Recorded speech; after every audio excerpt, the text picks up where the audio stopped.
tidal wave of terror engulfs the screen as a raging monster from the dawn of creation attacks the world of man. Here, gentlemen, is your villain. It would take an enormous number of those to disable a Navy submarine. Or just one of enormous size, Mr. Chase.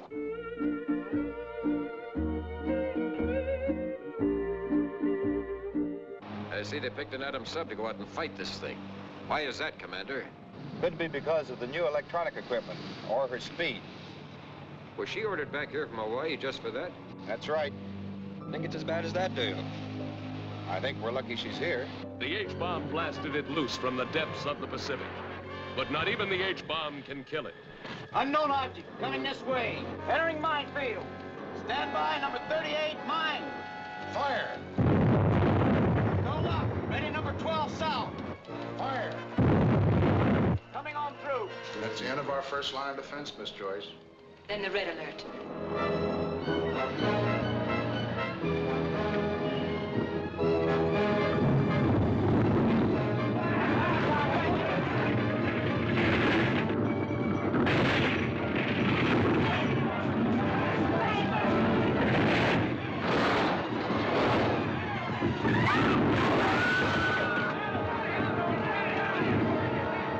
West Coast reels under Holocaust as the men and weapons of the atomic age battle to the death against the ageless monster of the deep.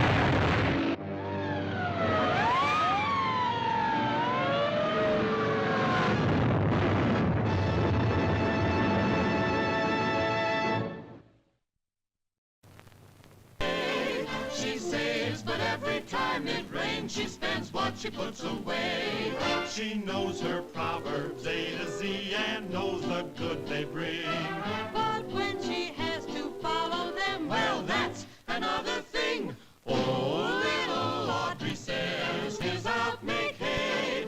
Though she's not immense, there's a lot of sense Audrey has to say.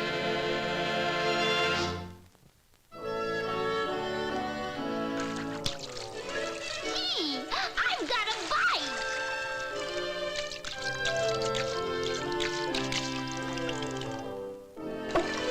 Bully.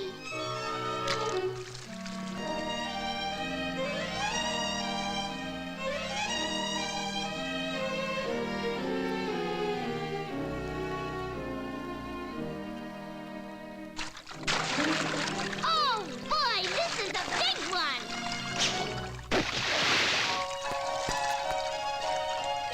Help! Help!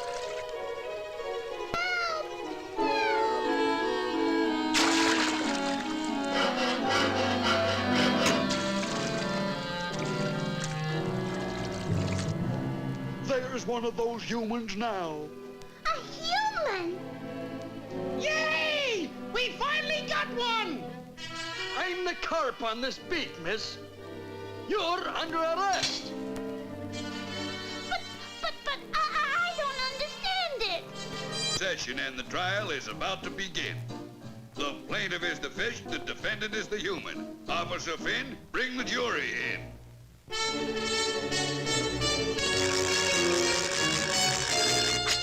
We're the sardine jury, all tried and true. An oily verdict we promise you. The first witness from Fish Land, Willie Wigfish, take the stand. While swimming on my way to school, down where the ocean is sandy, I nearly swallowed this fish hook, which I thought was peppermint candy. Aw, that's a fish story. Order in the court. Order in the court. Let there be no interfering. Mr. Sailfish, take the stand. Let's continue with this hearing. I was sailing nonchalantly, never dreaming of attack, when before you could say, oh, Houlihan, I was mounted on a plaque. I didn't do it. I didn't. Quiet, quiet. Let order prevail. Call in the next witness to unveil his tale. It was a cool December day, and I was below the ocean swirl when I was netted by a whaling tug and drained of my winter oil. Judge, that's a whale of a tale. the court. Now let's examine the testimony of the widow Salmon. My children and I were once happy, and life altogether was grand. But now I'm a poor, lonely widow. You see, Judge, my husband was canned.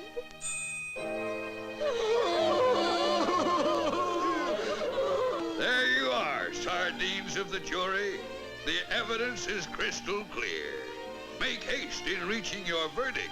It's late and my supper time's near. We find the human guilty! The Fishland trial is over. It was just and fair. And now here is your sentence. A seat in the eel chair.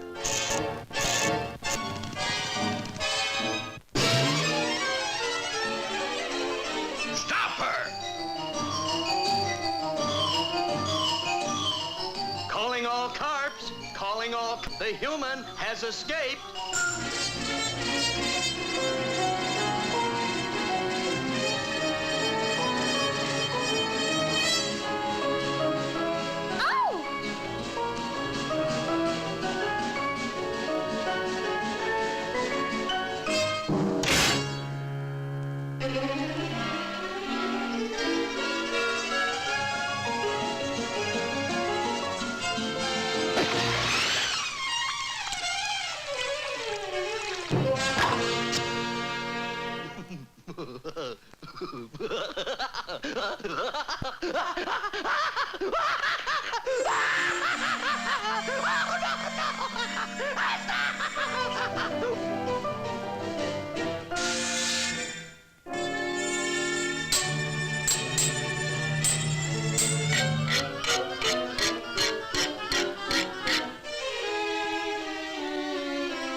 Poor fish.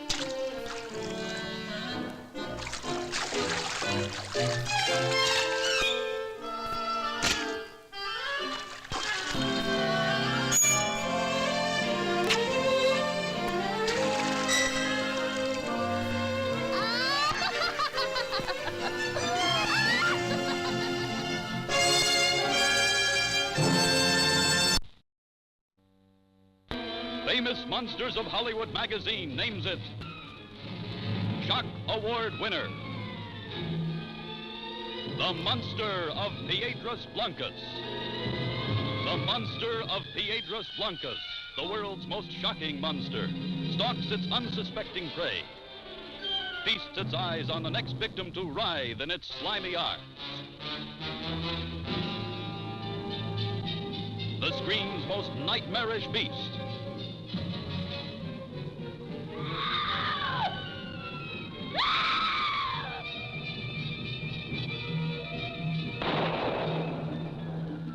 A claw-fingered, scaly-skinned, half-human crustacean, turning a lonely lighthouse village into a frenzied bedlam of blood-curdling horror. Never have you known such cringing terror, such drawn by love to the forbidden cove of the sea monster, then trapped in a torment of unendurable suspense. In the screen monsterama of 1,000 incredible... See the movie named the most brain-paralyzing shock story of them all, The Monster of Piedras Blancas.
Don't touch that.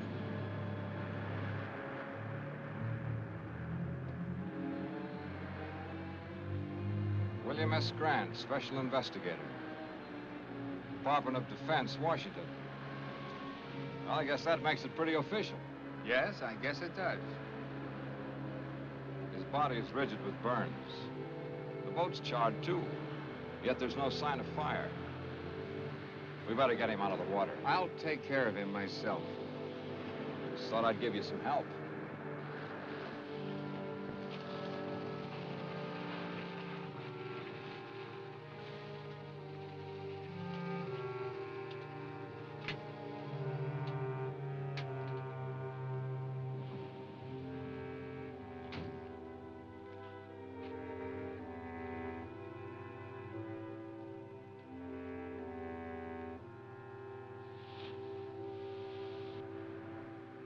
Now that you've got all my vital statistics, let's have yours. Name, address, occupation, things like that. The name's Baxter. Ted Baxter. The address, local hotel. Occupation, beachcomber and tourist. Length of stay, indefinite. Will that do? Tell me, how did you happen to pick this particular place? Know anybody in town? No. I have a letter of introduction to the head of the College of Oceanography here. Professor King? Which explains why I'm here at this particular minute. I was on my way to see him at his home when I stumbled in onto this.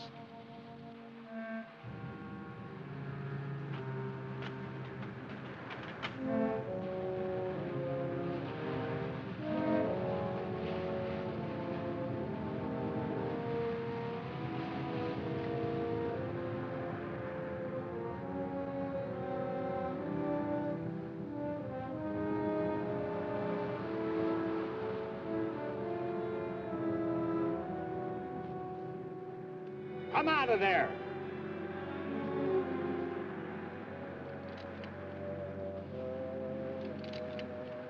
I met you at the College of Oceanography yesterday, didn't I? That's right. I'm George Thomas, Professor King's assistant. You seemed a little anxious not to be seen. Well, I saw two strangers standing over a corpse. Not being the hero type, I decided this was no place for me. You planning to do a little diving, Mr. Thomas? This late at night? I'm an oceanographer. The ocean's my business, day or night. Anything particularly interesting around here? You'll keep out of this. You better not do any diving around here for a while. I want you to forget that you were even here tonight, understand?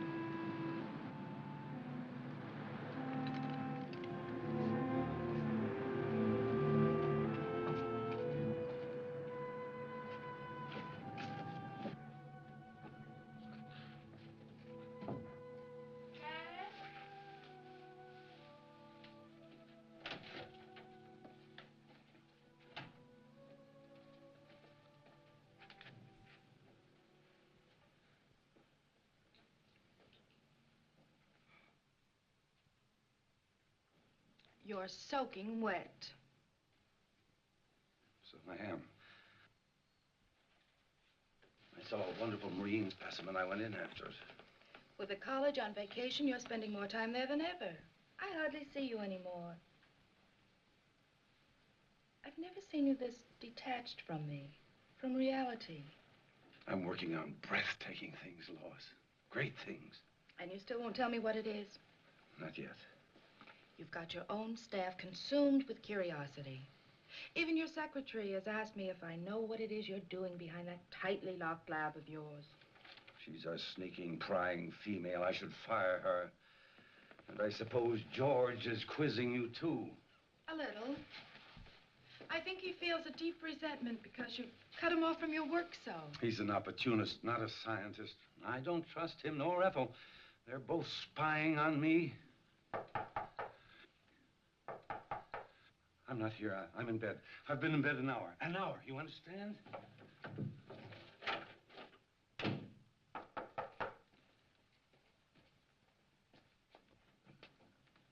Oh, won't you come in?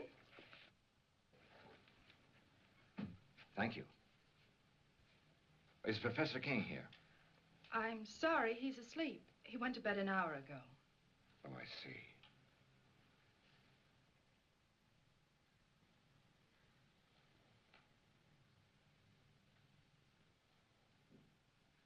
Are you sure the professor's asleep? Tell him that Ted Baxter's here. It's urgent. What do you want him for? Please tell him.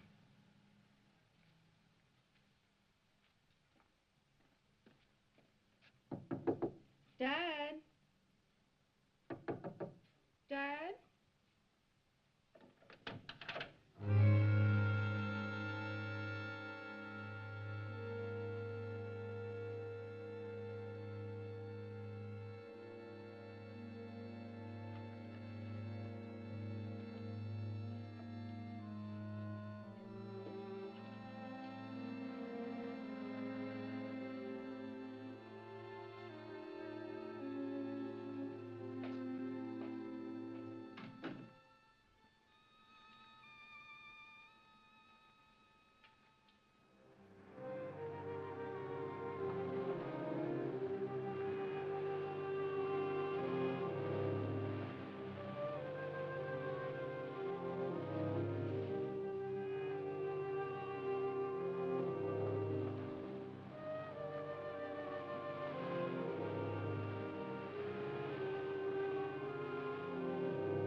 My friend, the beachcomber. Supposing you tell me what your great interest in this thing is, Dr. Stevens.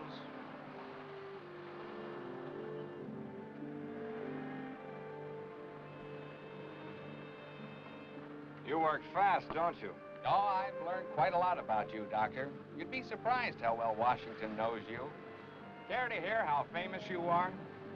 Dr. Stevens, oceanographer, one of the leaders in this field, author of 2 highly controversial books, Biological Effects of Radiation on Marine Life and Nature's Own Death Ray. You have been busy, Mr. Grant. There's more. Dr. Stevens, in a laboratory experiment, successfully activated the hydrogen isotopes in heavy water to form an atomic chain reaction. He called this development the first workable death ray. Suppose you tell me what you're doing with that Geiger counter. Well, I told you I thought the boat showed radiation burns. I wanted to verify it. I did. Scientific curiosity, you might say. And using the phony name, what's that for? That's for reasons of my own. I watched you yesterday. The way you looked out there as if you expected something like this was going to happen. Am I to consider myself a suspect? What happened out there seems to tie in pretty closely with your own experiments. The evidence, if you can call it that, was highly circumstantial. Washington tell you anything else about me? Enough to make me keep my eyes on you. You know, if you leave me alone, I might be able to help you with this. And then again, maybe not.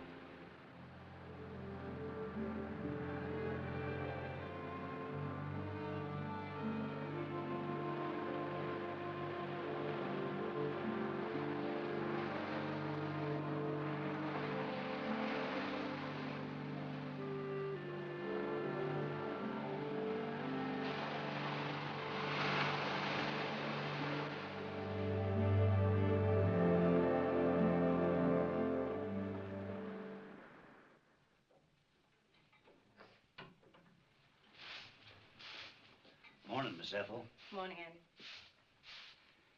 They found Willie Harrison's boat this morning, burned like the others. They ain't found his body.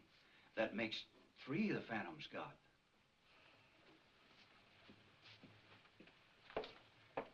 You know what they're saying in town? That nothing like this ever happened until they opened the school here. I can't say that I blame them. The way the professor's been acting, locking himself up in his room. He won't even let me in there to clean it. And all those noises coming from that room. I've got work to do, Andy.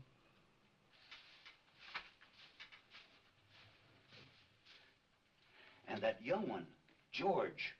What about George? He's following the professor around. Follows him everywhere. I seen it. Hiding behind trees. Watches him all the time. It ain't normal, this carrying on. What's not normal, Andy?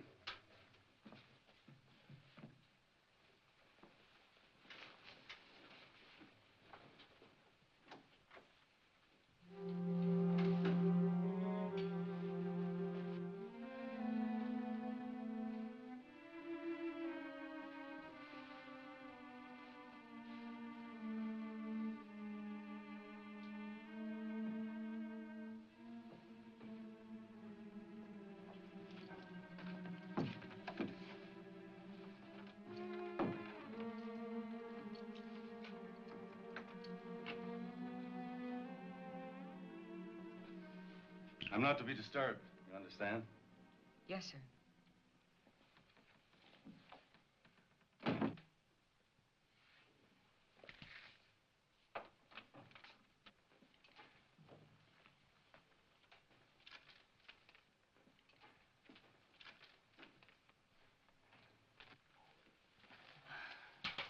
What have you got there, Ethel? Nothing, just a piece of scrap.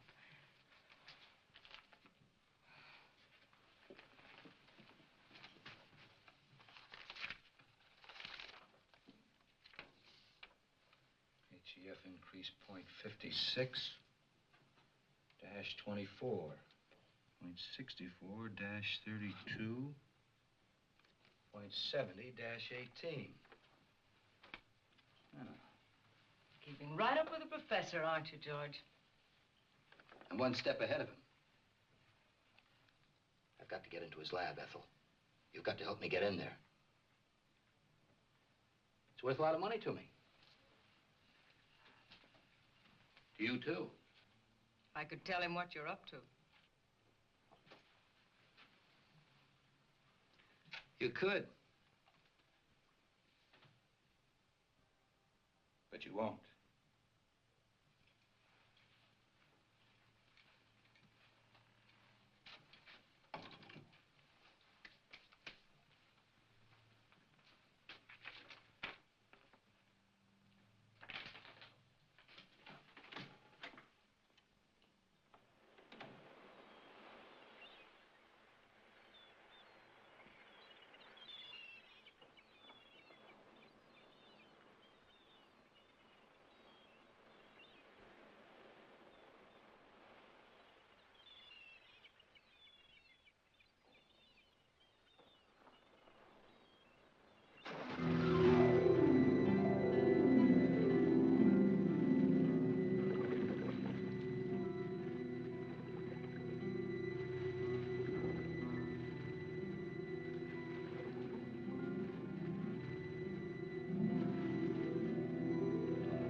Oh, hi there. Tell me, how did you leave your house? Through the door or through the open window like your father did last night? Through the door. I leave the window exits to Dad. Join me in a swim? No, I'm a little winded. How about you joining me in a rest? Maybe I can pick up some of that color you have. Care for a cigarette? No, thanks. Is something the matter? No. You seem a little nervous, Mr. Baxter. Why don't you call me Ted? Mr. Baxter sounds so formal, especially here at the beach. All right, Ted. Oh, it's too nice just to sit around. If you're not coming in for a swim, then I think I'll go in alone. Now, look, you can't go swimming. I don't like being told what to do. Well, it's not a case of my telling you what to do. It's just that it isn't safe out there. I think you're being a little ridiculous. Look, I've spent all my life near the water. I can handle myself under any situation. But I'm afraid you can't in this one. I'm going to insist that you stay out of the water at least for a while. Insist? Yes, you must trust me. You really mean that, don't you? I really do. Let's just say that I'd feel better knowing that you were safe here on the beach. For personal reasons. You ought to do that more often. Do what? Smile. I like it. Oh. Well, all I need is a bit of encouragement. And you've given that to me.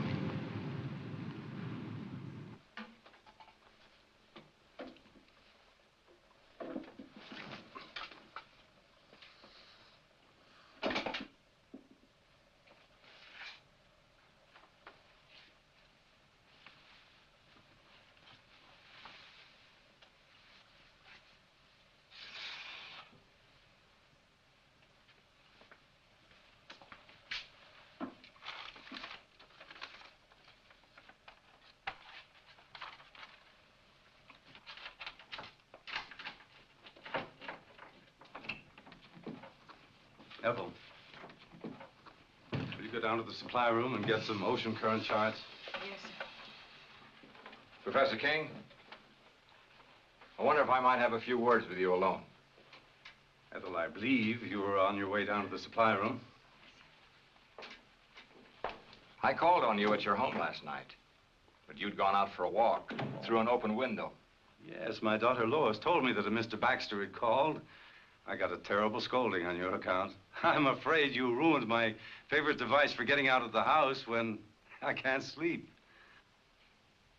Professor, I saw a fisherman's body washed up on the shore last night. These men get very careless. They think they rule the sea, but it's just the opposite. The sea rules us, Mr. Baxter. This man wasn't killed by a natural force. His body was rigid with radiation burns. I think whatever killed him was man-made. Indeed. Very interesting. Although not within my scope as an oceanographer. Just what is it you want of me, Mr. Baxter? Well, I'd like a detailed study of the ocean in this vicinity. The depth and the composition of the floor. Anything that you might have. Take a little time to gather them. I'd like them as soon as possible. Oh, I told my daughter I wouldn't work this afternoon. Why don't you come to the house about 3? Say, if you get there before I do and Lois is out, just go on right in. The house is generally unlocked. Well, that'll be fine. And by the way, I take it you are working with Mr. Grant, the federal investigator. You might say so.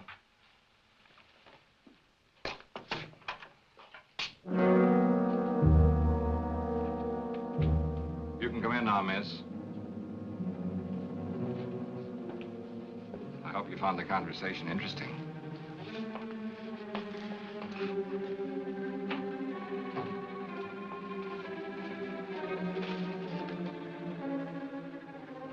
You're an inquisitive woman, aren't you, Ethel?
least you might have knocked.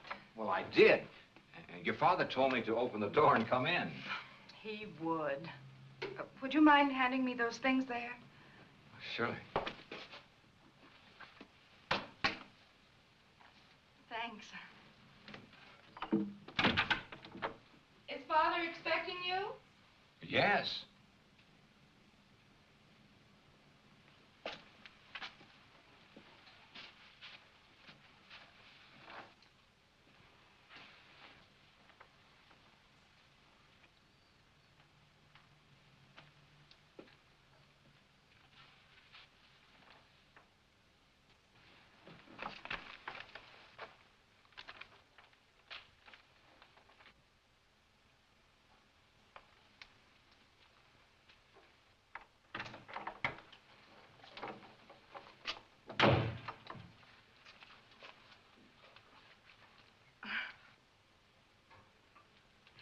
Would you mind helping me with this zipper?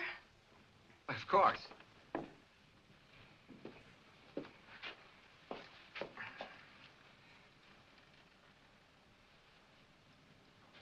You're an awful long time with that. Mission completed.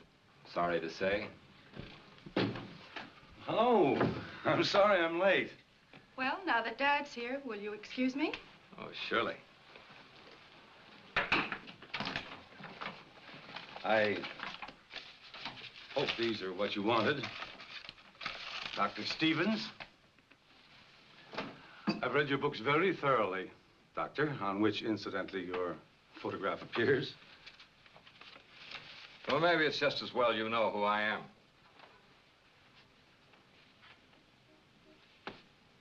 Have you charted the area around Baker's Cove?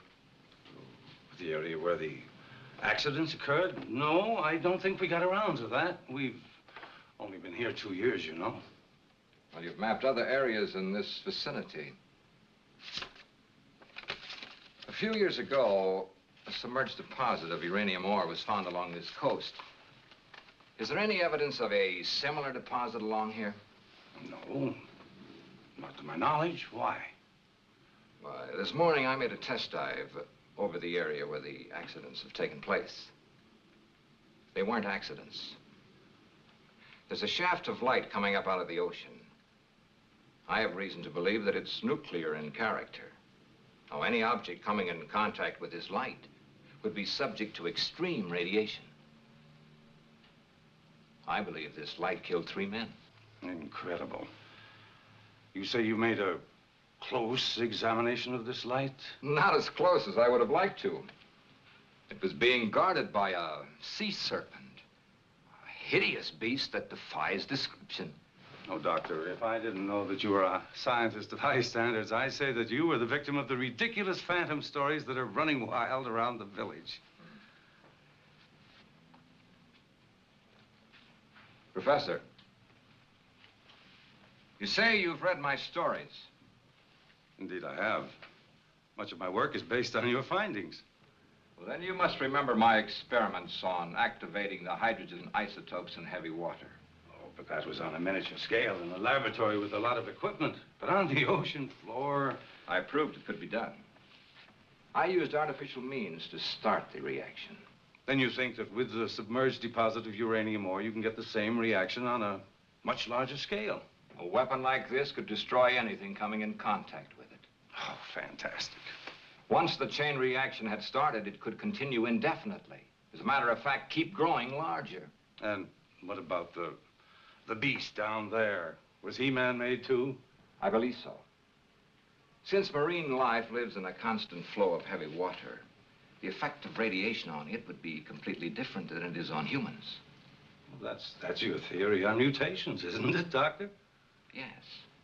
And if what I believe is true, this monster that I saw in the ocean was a mutation of some sea creature.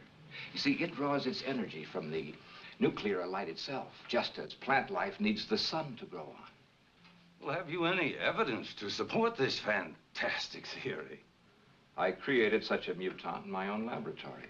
Oh, come now, Doctor. I destroyed it, just as this creature must be destroyed, and the knowledge that went into creating it. You think that that knowledge might have come out of my college? Since I am head of that college, obviously. Professor, in science, we look for one thing and find another. We split an atom and the hydrogen bomb has evolved. We set up a simple experiment or study on underwater life. Something new and horrible is created. I feel as if I and my experiments are suspect. Well, I haven't overlooked that possibility. If it were a matter of pure science alone, I'd be inclined to examine you most closely. However, there's another element. Another element? The person responsible for this terrible weapon has offered it for sale to the highest bidder. For sale? I don't believe it.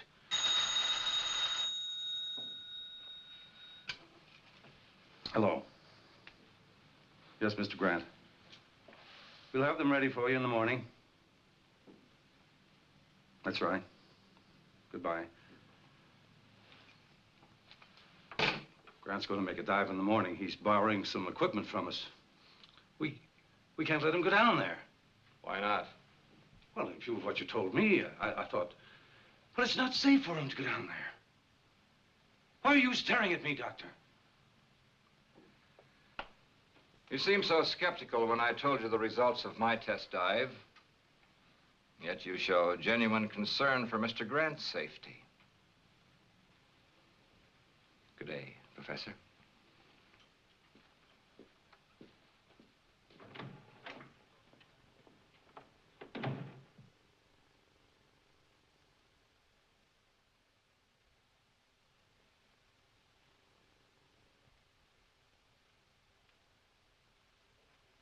Ethel. Did I startle you? I'm sorry. I didn't hear you come out. I forgot to tell you, Mr. Grant wants to pick up a full set of diving equipment tomorrow. Have it ready for him. Yes, sir. And tell George and the night watchman, in case you're not here. Yes, sir.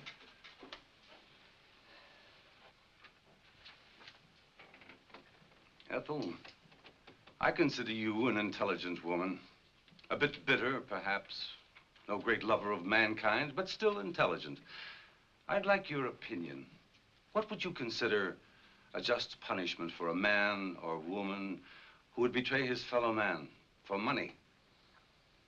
One who would take a scientific discovery of monumental scope and use it to line his or her pockets. I don't know. Would you consider death just? Well?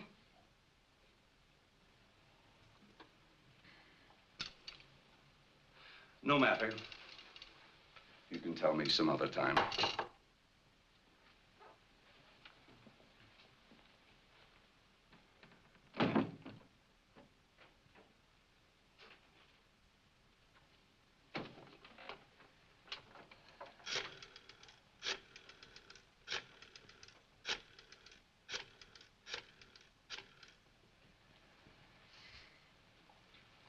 Hello.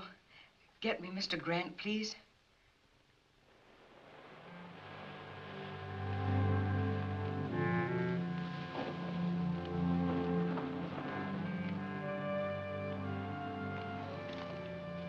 You shouldn't have come here. I may have been followed. There was a time when you would have welcomed me under any circumstances.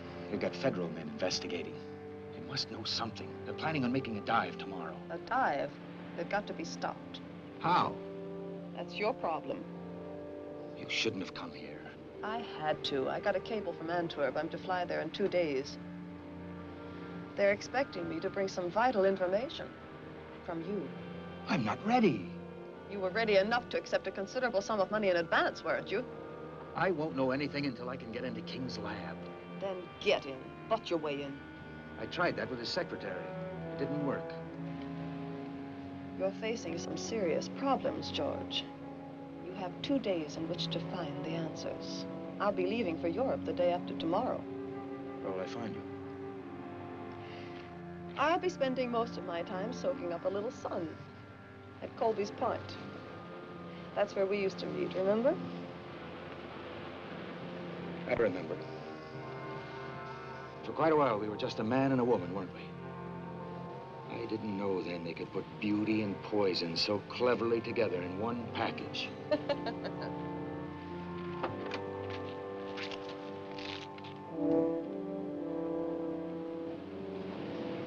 Colby's Point, remember.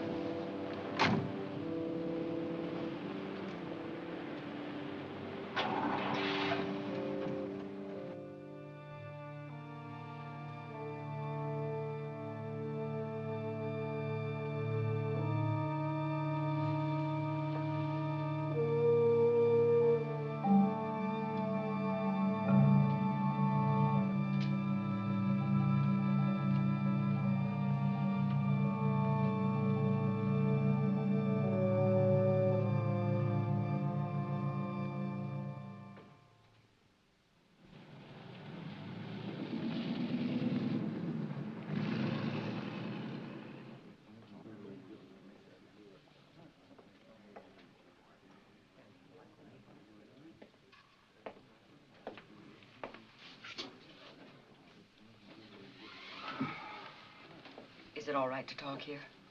Go ahead. I can tell you what you want to know. All right.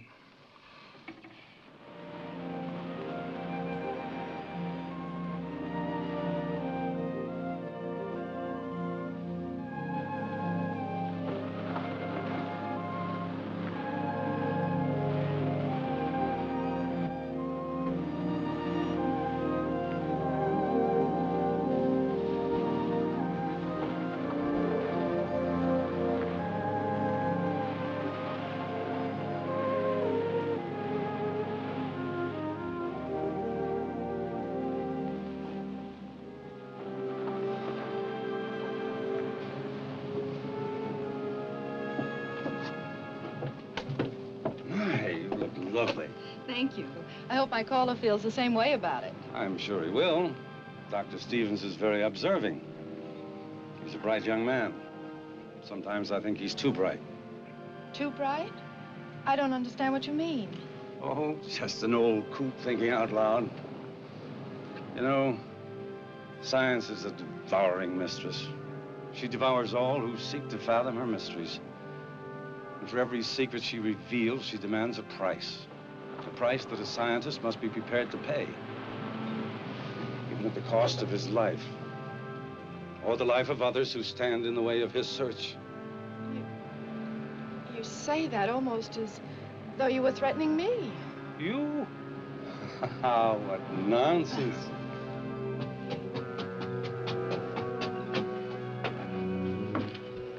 Good evening. Good evening. Evening. I dare say you two won't mind being left alone.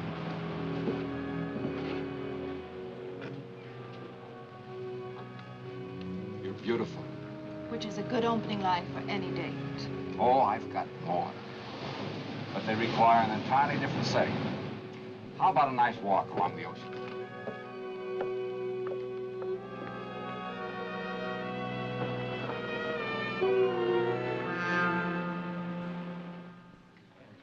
He may fool the rest of you with his soft voice, but not me. He's a killer. You can't accuse King of treason just because you hate him. I'll accuse him of anything. He sent my only son out in a squall to get his filthy ocean specimens. Proof, Ethel. I need proof. He works behind those locked doors of his. If I could just get in there, I could get you all the proof you want. We may be able to figure out something along those lines. If I could show you how to make a wax impression of those locks, could you do it sometime tomorrow? I'm sure I could. Come on.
Better be getting home.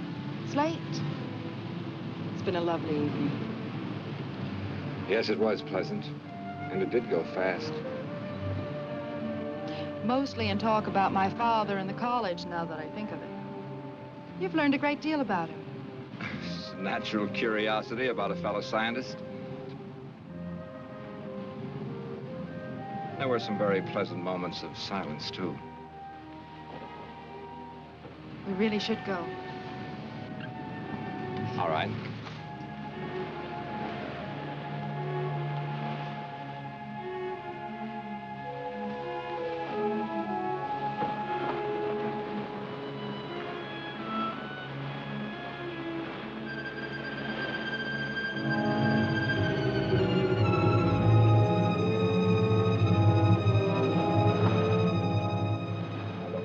You go home and call Bill Grant. You'll find him at the hotel. Tell him I'll wait here for his instructions. Hurry, please.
They're burned worse than the fisherman was. I think it's about time we did something about this. We? Am I off your list of suspects? Earlier today, I had a long talk with Washington. You were the topic of conversation. Am I to be shot at sunrise? They told me to cooperate with you. You could have floored me. They put you on this case, too, and didn't even tell me about it. I thought they would eventually. Apparently, they wanted two completely different investigations of this. One from a scientific point of view and one from a gumshoe, government style? Pacific College of Oceanography. You know, this spear may be our first real break. Kind of narrows the field down, doesn't it? Yes, it seems so. I think I'll take it down to the crime lab and have them dust it for prints. How about you going down to the college and picking up some diving equipment? I checked with Professor King, and he said the night watchman would give it to us. Okay.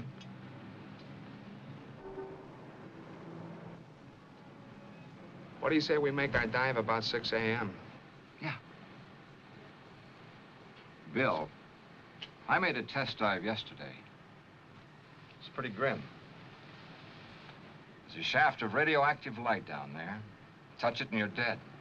And if that isn't enough, there's some kind of an animal standing guard over it. Then there really is a basis for these phantom stories?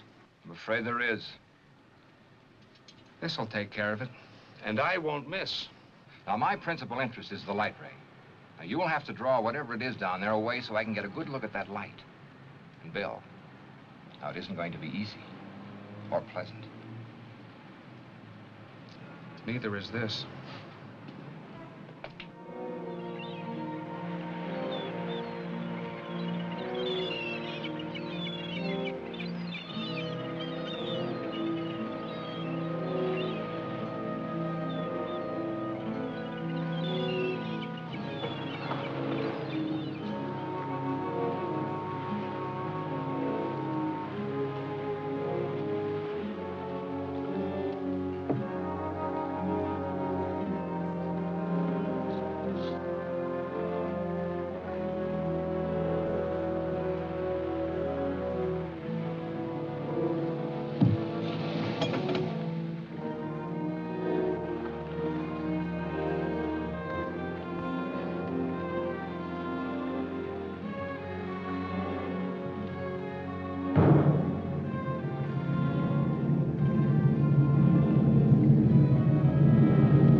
What happened?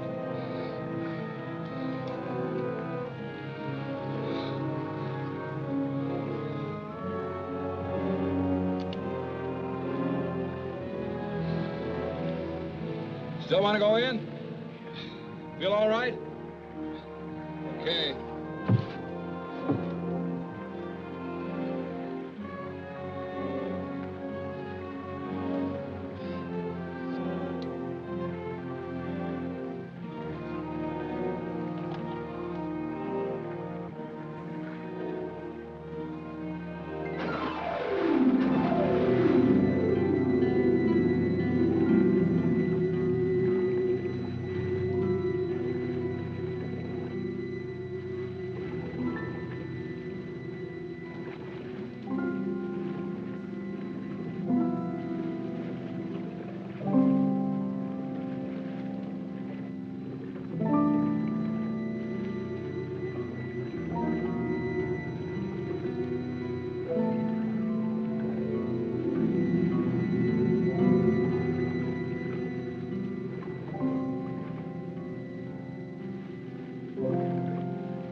I'm picking up King and his assistant. What for? The poison in that mask came from the college, and so did the spear that was fired at you. So we can prove a charge of attempted murder. That's not what we're after. We want to know who created that thing and how to destroy it. Don't you understand, Bill? It's the knowledge, the know-how that went into making that ray. That's the real danger. It all ties together. We were getting too nosy, so King tried to get rid of both of us. Maybe it was George. Maybe both of them. The secretary could be tied into it for all we know. Now, roll her out. We were, well, talking. She tells me she can prove that King's behind this whole thing. Prove it? How? I rigged up a set of keys for her to get into his laboratory. She tells me all the proof I need is right in that room. I hope she's right. We'll know tonight.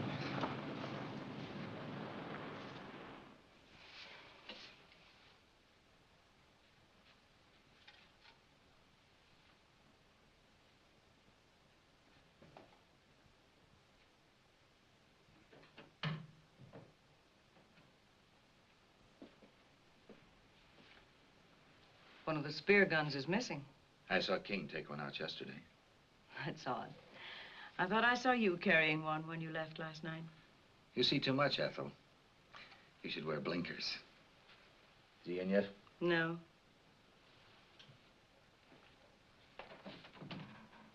I've got to get in there today. Break the door down. He mustn't know, Ethel. This is important to me, as important as staying alive. I can't help you. This is serious. I'm in trouble. You like that, don't you? I've too much trouble of my own to worry about yours.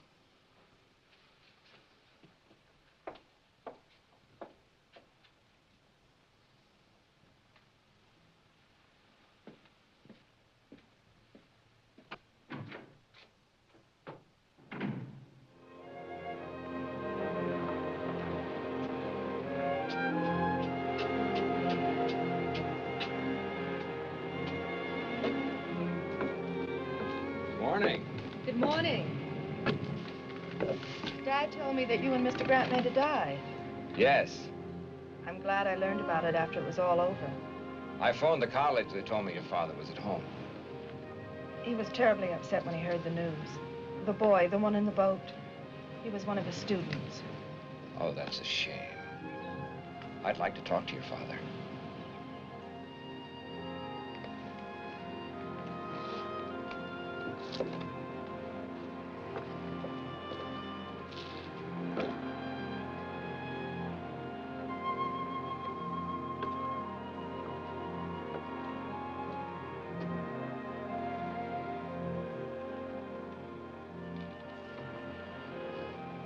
You wish to speak to me? Well, yes. I thought you might be interested in the results of the dive we made this morning. The very fact that you're here now tells me that your phantom, as well as your light ray, is a myth, a hoax. They both exist. The light ray, as you call it, is very definitely atomic and deadly. The only reason I'm alive is because I made sure I didn't come in contact with it myself. It's all too preposterous for serious thought.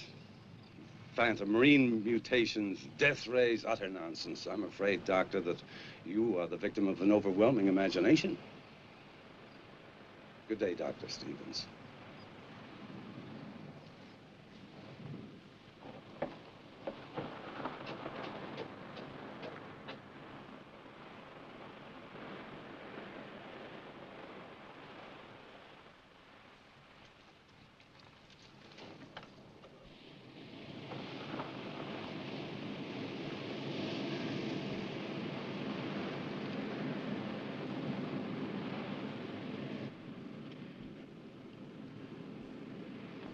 You don't look well, George. Or is it just that I don't find you attractive anymore? Nothing's going right, Wanda. I don't know if I can get what they want. They won't like it. And when they don't like something, they're liable to be a little extreme in showing it. They might even come to the same conclusion that I came to last night. That you're of no use to us. Last night? Ethel, King's secretary, was crying your little heart out to Mr. Grant. I saw them. Government man? I couldn't hear what they were saying, but I'm pretty sure I caught your name. She knows enough about me to... Evidently, she hasn't told him what she knows. yet. What do I do, Wanda? I know what I'd do. I'll be here tomorrow, too. But don't come unless you have something for me.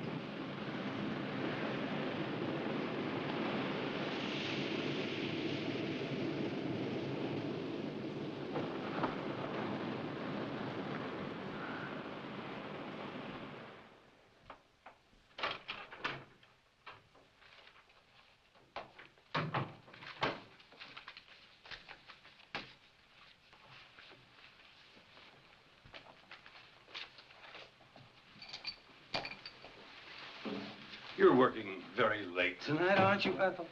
I had some work to clean up. Good night.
Ethel,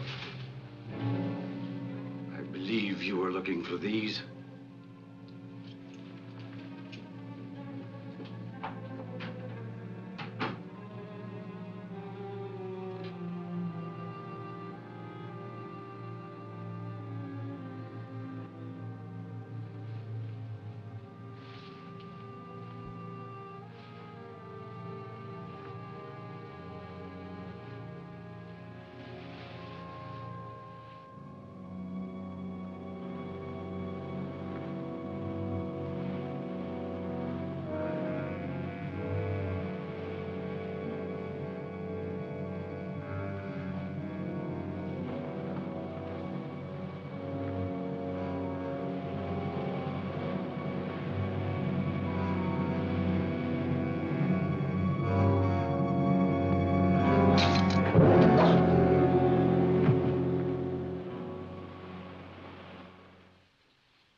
Dad, what's wrong?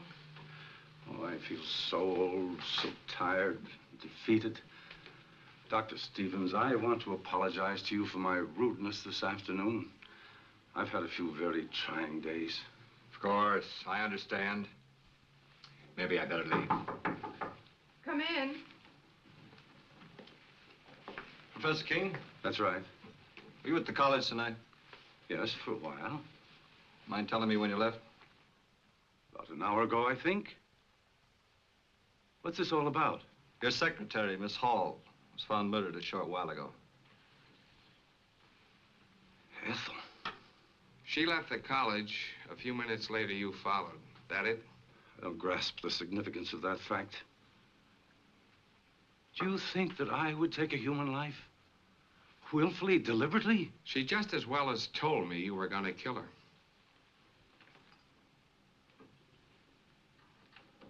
She was killed with one of the college's spear guns.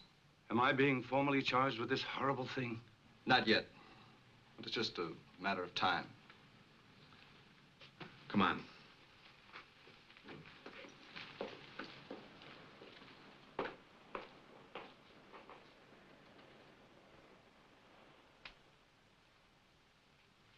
Dad.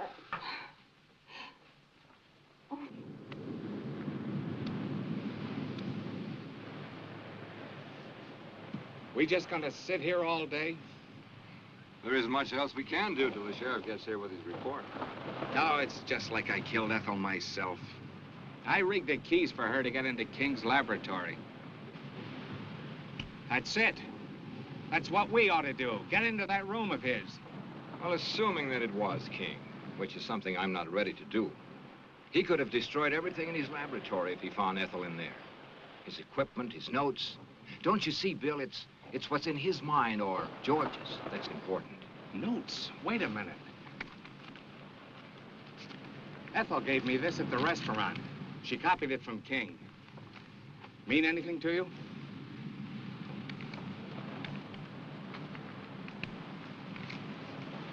Oh, we solved your murder for you, Mr. Grant. Same spear gun fired both shafts. The one that tried to kill Doc here and the one that got Miss Hall. Same fingerprints over both of them. They were George Thomas's, King's assistant. That's the dumbest killer you ever saw.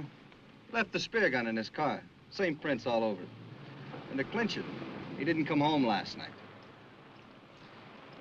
I guess I'd better put in for retirement.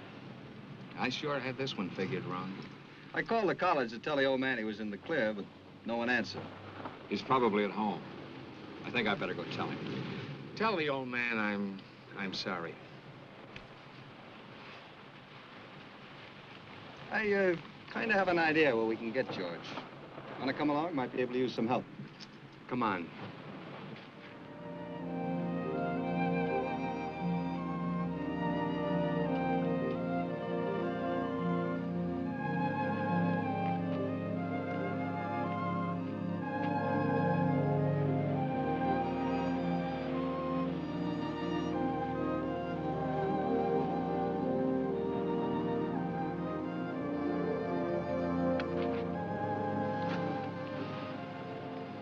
I'd forgotten how pleasant it could be, just walking. You see, it's not so hard to take a day off. We'll do it again. I doubt whether the trap would permit it. The trap? Knowledge sometimes has steel jaws, like a trap, and it can either destroy the hunter or the hunted. You frighten me when you talk like that. And I promise not to.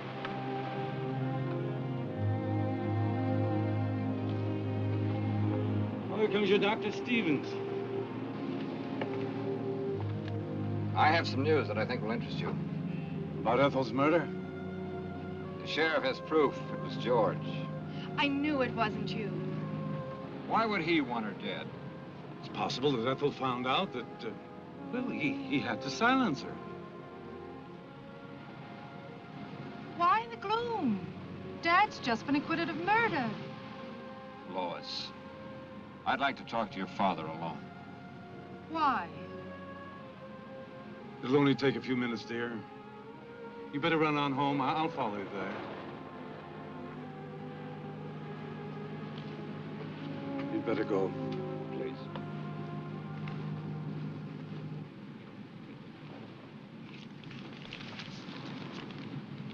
Ethel gave this to Mr. Grant. She said she copied it from your notes. Intensity increase readings of the light shaft. You called it HEF. Hydro Energy Force. You're quite right. There is a uranium deposit on the ocean floor. How did you activate it?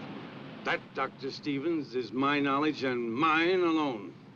But it must be destroyed. It started with a simple animal experiment. One of yours, Doctor. I thought so. And I advanced it way beyond the scope of your imagination. Didn't I? Don't tell me how you created it. Tell me how to destroy it. I don't know that I want to. But, Doctor, you're not free to do as you wish. 5 people have died as a result of that thing. You're quite right. But just give me 1 hour to think about it. It's a decision that's not easy to make. I have no other choice. Thank you. I'll meet you here. And, Doctor, stay with Lois. She'll need you.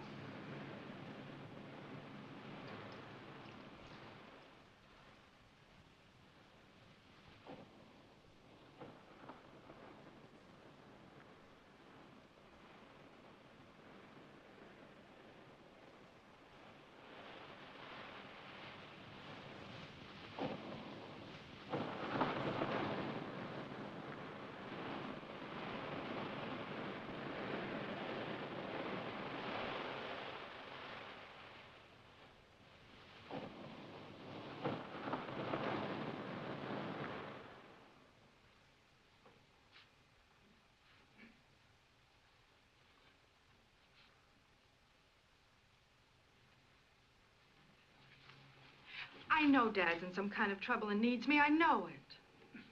But your father asked you to wait here. I can't. We've got to find him. Do you know where he might be? Well, he possibly could have gone to the lab. Well, then I'm going then. Now, wait a minute. Do I have to go alone, or are you coming with me? Perhaps you're right. You can't do any good here just waiting. Let's go.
Ted, what happened? That ship had just exploded. Lois, I've got to find your father. You can't mean that Dad had anything to do with this. I haven't got time to talk. Ted?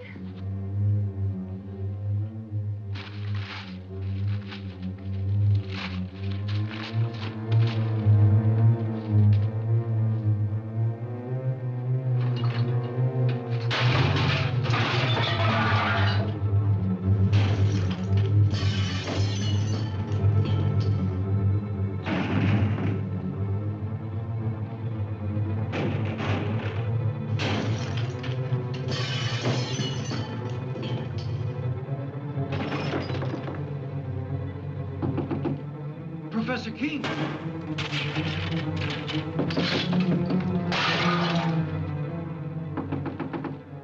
Professor King! Mr. King! You may come in and clean up now, Andy. It's about time.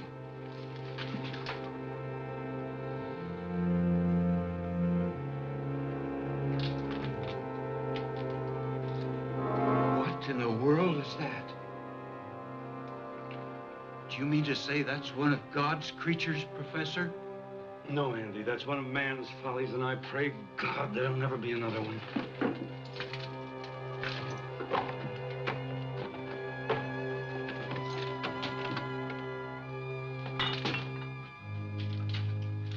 Goodbye, Andy.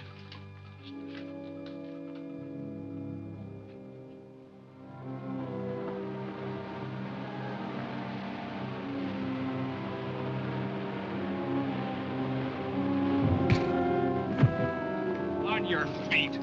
Figured you'd show up here sooner or later. What do you want of me? Just a confession to Ethel Hall's murder. We found a spear gun in your car. Ballistic tests and fingerprints pretty well tie you into it, mister. You weren't very clever about it. Neither was your girlfriend, Wanda. No, I guess I wasn't. I should have learned more of my teacher. He killed in wholesale lots. What are you talking about? Professor King, he planted that thing out in the ocean. What's he mean, Bill? I think I know. Can you handle him yourself, Sheriff?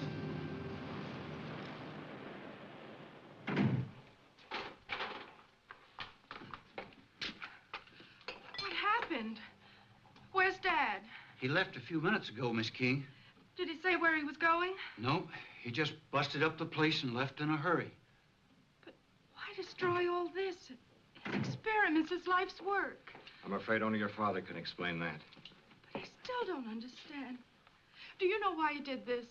I think I do. What a mess. King? Yeah, I left a few minutes ago. Probably headed for the beach. We're on our way there now. Let's take my car. Come on, we can hurry.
only known in time, perhaps I could have stopped him. I know he meant this power to be used to help humanity, not destroy it. I'm sure he did. And he paid for his mistake. Nature has many secrets that man mustn't disturb. And this was one of them. I know.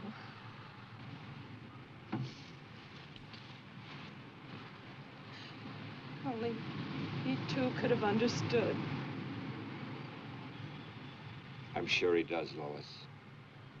That's why he took his secret with him.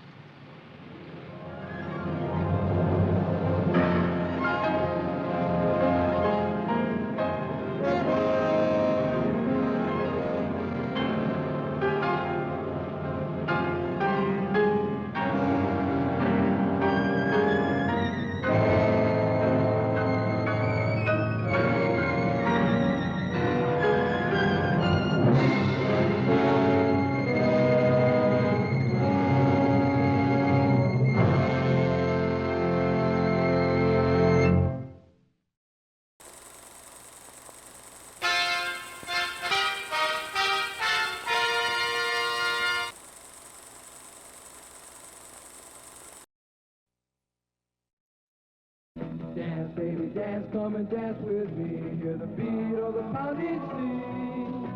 Ride, baby, ride, come and ride with me. Let your feet go easy and free. What do you make of this? Where does the other end go? It dumps into the ocean. It looks exactly like the South American Fantigua fish. I hope you can take one alive, Sheriff. I still believe that a human clawed that girl to death.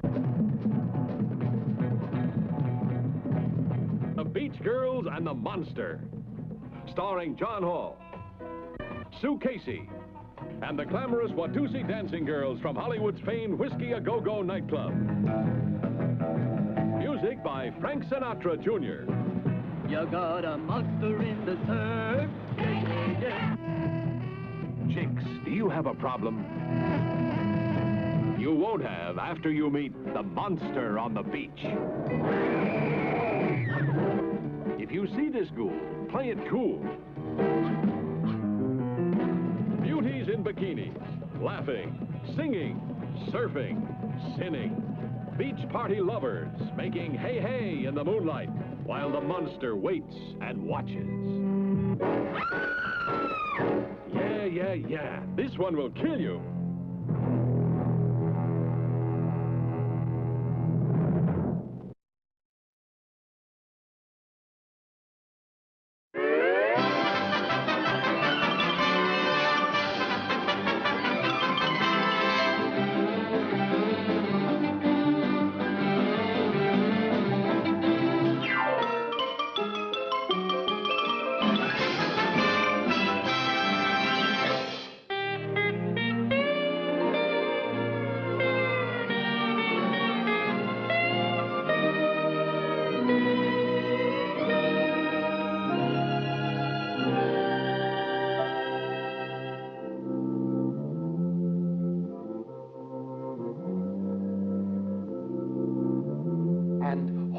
The onions. Huh? What'd you say? Oh, nothing. Oh.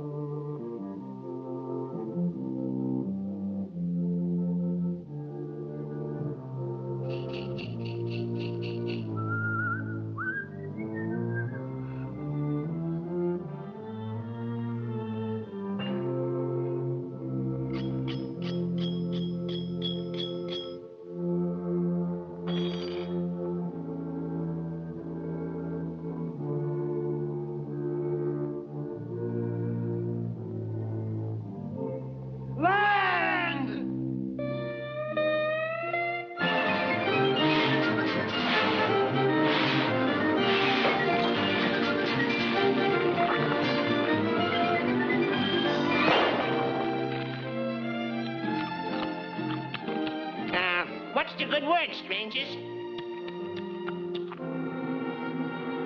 Food!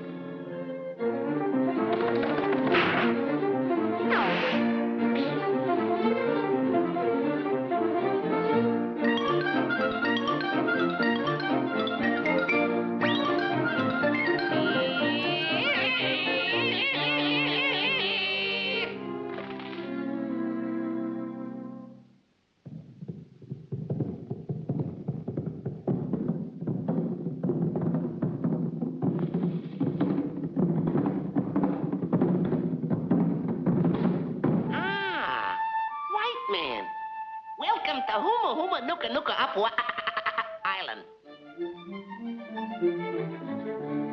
Yorana, ahatera, uteitane, inoroha, motoraha, iomakai wahine, you know, oh. Well, thanks.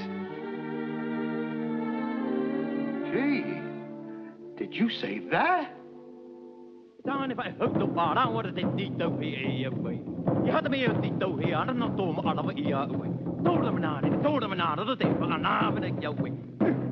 Told them not, told them not, told them not,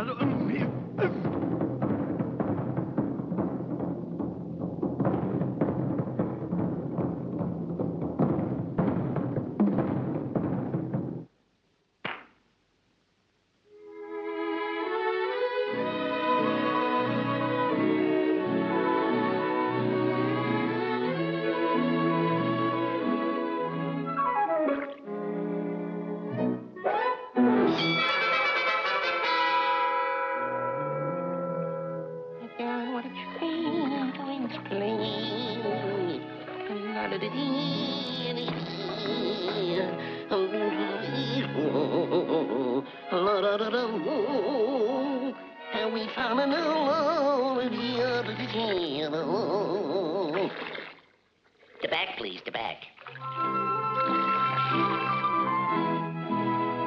You're cute too, Doc. We're gonna have roast rabbit. We're gonna have roast rabbit. We're gonna have roast rabbit. We're gonna have roast rabbit. We're gonna have roast. Ooh.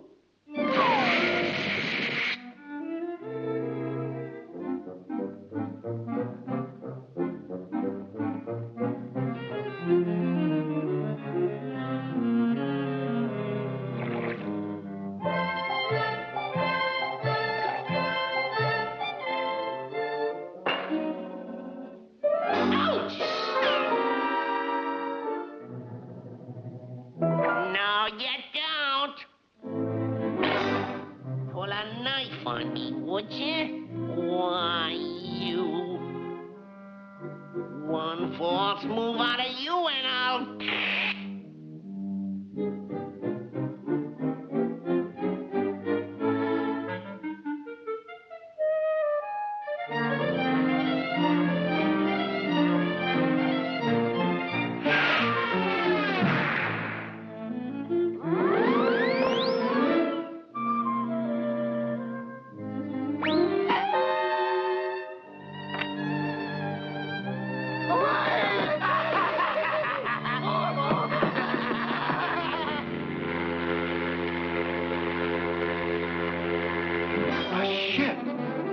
A ship!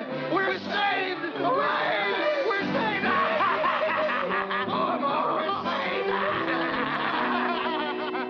We're going on a boat. We're going on a boat. Tra-la-la-la-la-la. One more year. Have a nice trip, fellas. Farewell. Hurry aboard. Don't forget to write. So long. I'll see you again sometime. Bye. Goodbye. Enjoy yourself. One way. Farewell.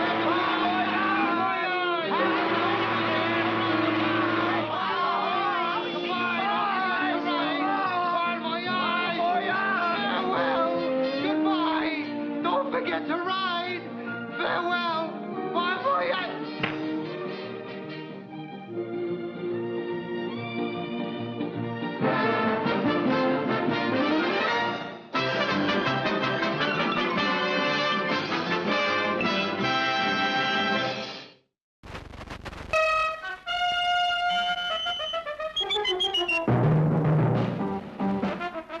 How much Jack you think's in that strong rock? There's plenty of Cuban sugar, though. Here's what happened. The general beat his friend Castro to the Cuban treasury. The strongbox is now on this boat. So are a deported American gangster and his moll. And lurking in the depths is the creature from the haunted sea. You're a crazy mixed-up kid. I am perfectly adjusted to my life of crime. Don't worry, Mary Bell. I'll save you.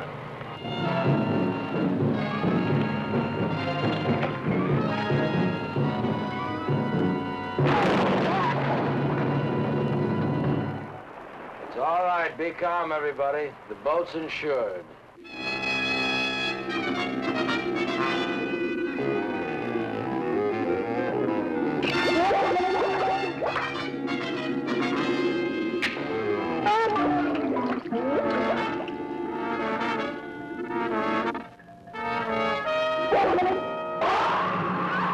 Beware. The creature from the haunted sea.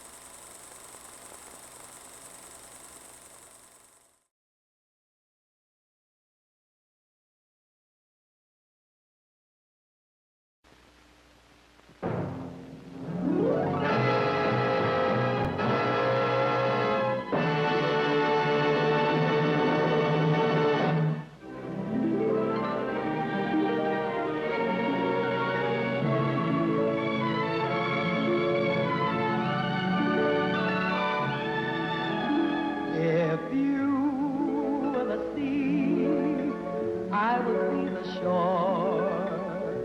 If you were a key, I would be the door.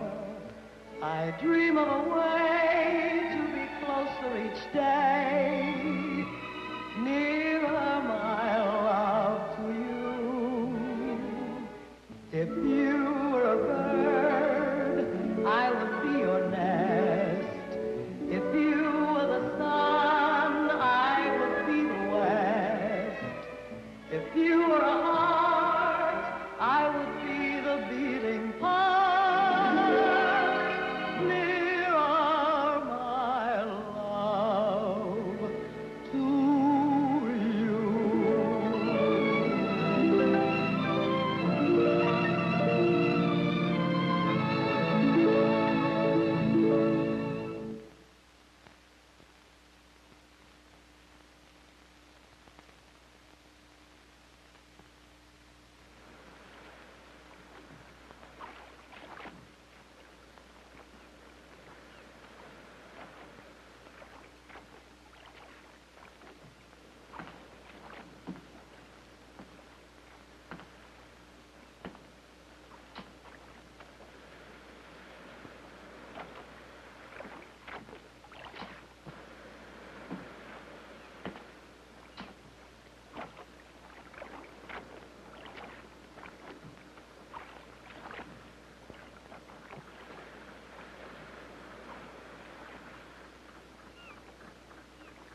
Under cover of darkness, I made my way to the far side of the island, where my brother had a small trading schooner anchored.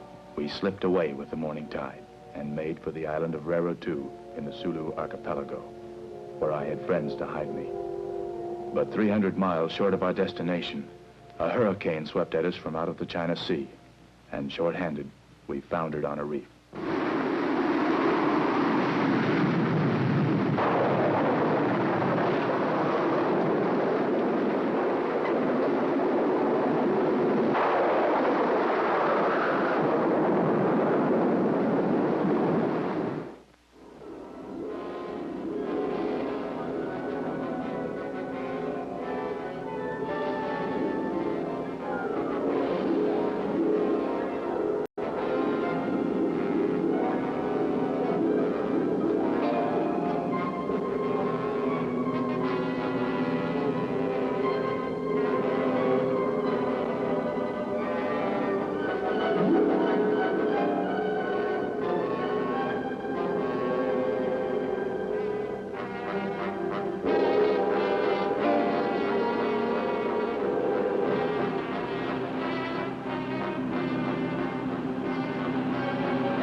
He seems all right. What happened? Are you all right? Americans, yes? What happened? The reef. We didn't see the reef. Our radio and our compass went out last night in the storm. We saw your island and we made for it. And then we hit the coral. It is a time the gods are angry. We had had great winds for a month. You were foolish to put out in so small a boat. Much was destroyed here last night, too. Jim. There was another man here. He's dead?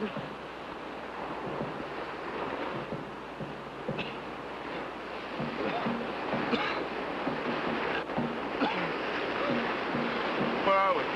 You're on the island of Manakai. It is property of the island company. Visitors are not allowed on this island. We don't want to be here any more than you want us here. Are there any boats that touch this island? How soon can we get away from here? The company launch will be here in 10 days. They will take you away. 10 days? But we can't wait that long. You will not mind. Time passes quickly in Vanakai.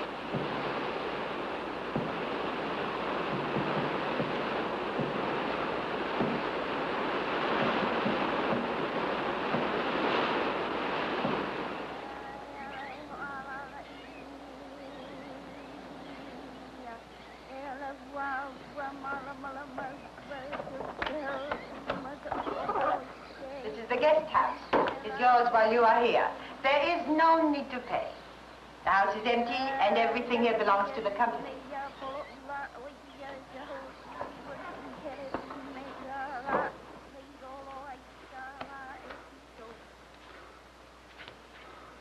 You must rest. We have such cases with our divers. It is not dangerous, unless you do it too often. Or stay under too long. There is that, of course. You will need dry clothes. On our boat we have... And later we will salvage what we can from the boat. Bring lavas for these men. Your names? I will need them for my report to the company. What shall we call you? Johnson. Christy Johnson. And this is my brother Lee. And your business? Collecting specimens for museums. You are a scientific expedition? We have had several here before. Just freelance. I collect marine life, fish, and what have you, and I send it back. They pay me enough to keep me going. What's this? These will replace your trousers, sir. This is an island of women. We have nothing else. Go back to your work. Wait, the girl that pulled us up. There is no need to pay on Vanakai. Everything is given the girls by the company. Company? What company? The Island Company. A world-famous concern. Fish? Canaries? Pearl.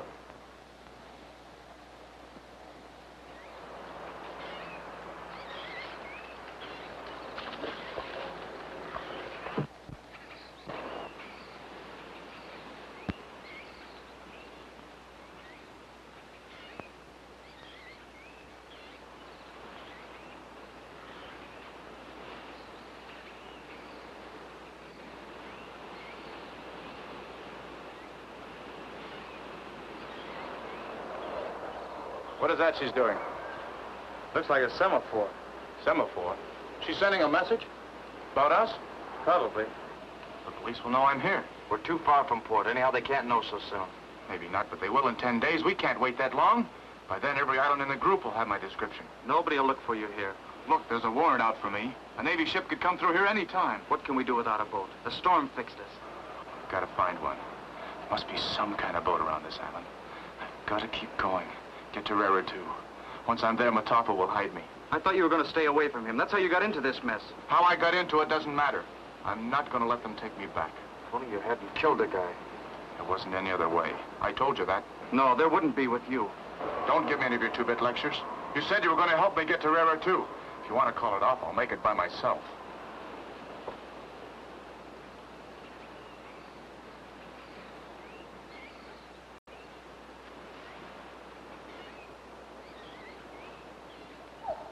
Young man feeling better now? He just got a knock on the head when we hit the reef. You, sending a message? To Big Island. About us? I send message every day. Today I tell about you.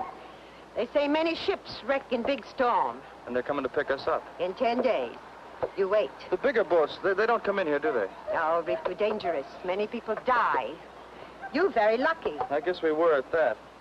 I thought I saw something just inside the reef. That is home of shark god Tangaroa. That place taboo. Shark god angry, long time now. Brings many bad storms, much bad fortune. Well, he certainly didn't bring us any luck. Is there anything we can do to get him in a better humor? Tangaroa, hungry.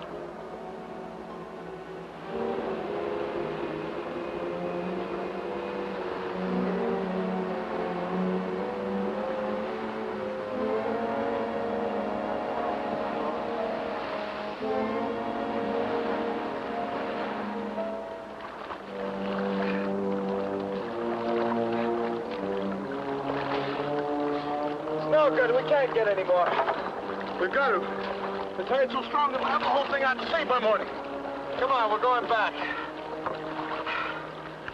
$3,000, and what have I got to show for it? Blame me, don't you? Hadn't been for me, this wouldn't have happened. I don't blame anybody. It's just bad luck, that's all. Well, it's about time we had a little good luck for a change. Question helps those that help themselves. Come on.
You have good fortune, sir.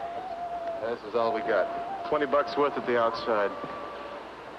You've had boat a long time now. About 8 months. Took every cent I could raise. Now it wouldn't even make good firewood. Perhaps it is the hand of fate. Who knows true destiny? Life-twisting reef from which is no escape. Which brings up an interesting point. Does this twisting reef we're in now include board as well as room? Board. Food. You go there when you are hungry. The women will help you. What's all this? The oysters are opened. Pearls taken, sorted, classified, stored. Stored.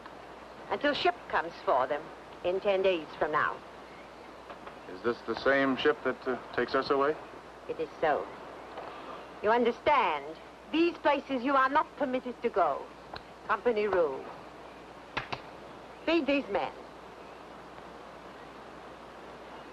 Well, the girl doesn't seem too fond of us, does she? Well, she's doing pretty well. After all, we weren't exactly invited.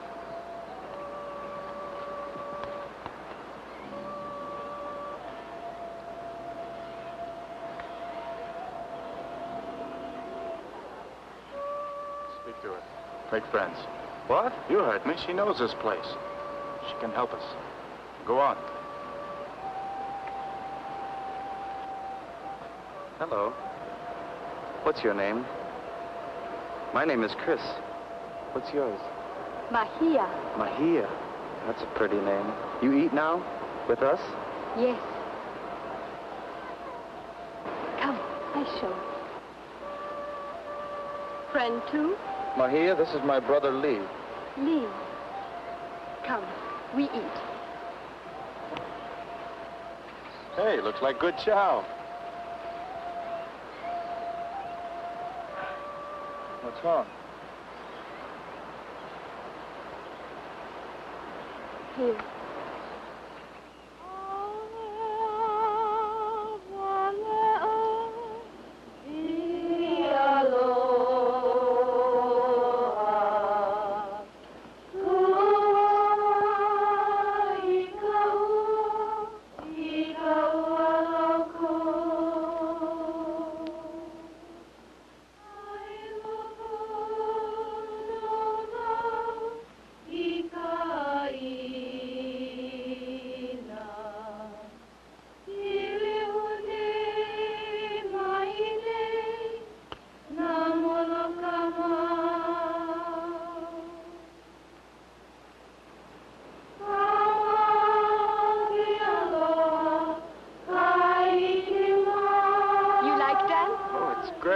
It's very easy. Tell stories. Boat. Come to reef. Boat. Hit. Reef.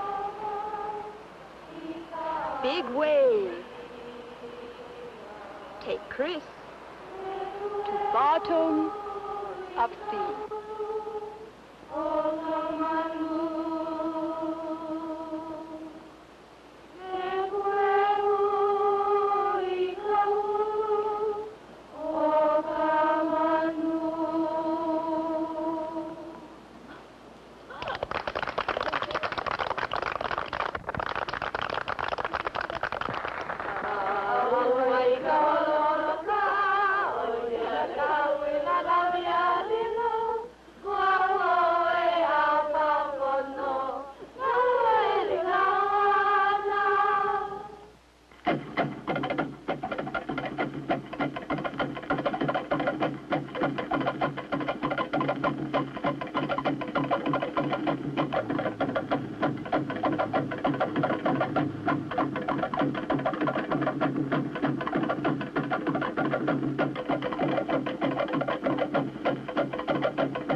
Chris.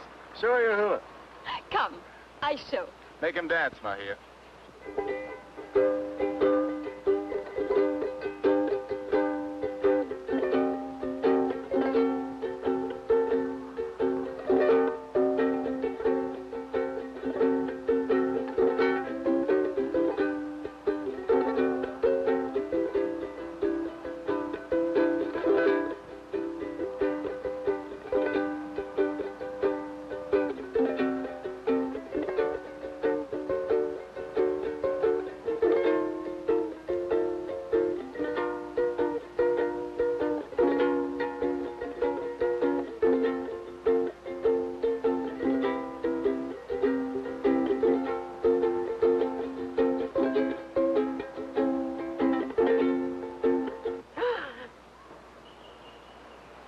What's the matter?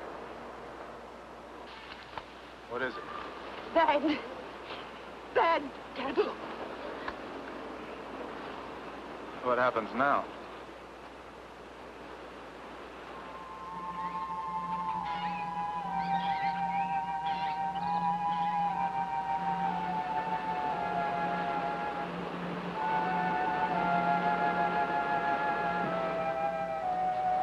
Aren't you going? Going where? To find your little girl, your little dancing partner. Those women think we're taboo. You saw the look on their faces last night. You've never been taboo to a woman in your life, and you know it. They're all hepped up on this superstition thing. And that poor. Look, I told you, if we want to get away from here, we've got to find somebody that knows the ropes. If we find a boat, we've got to have supplies. We'll need a friend. This is your chance.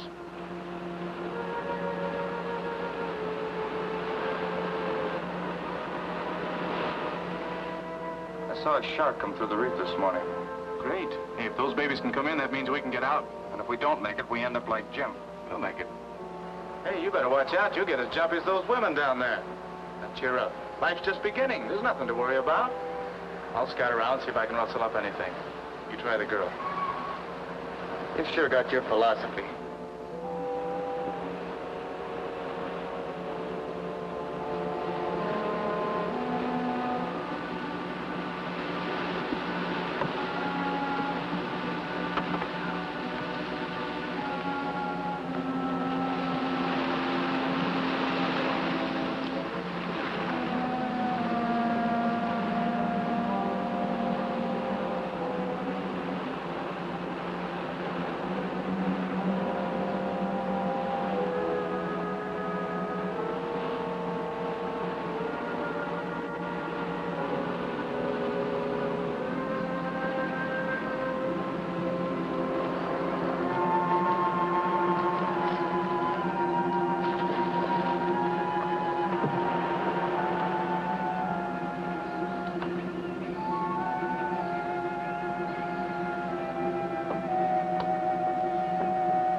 have you been? I've been looking for you.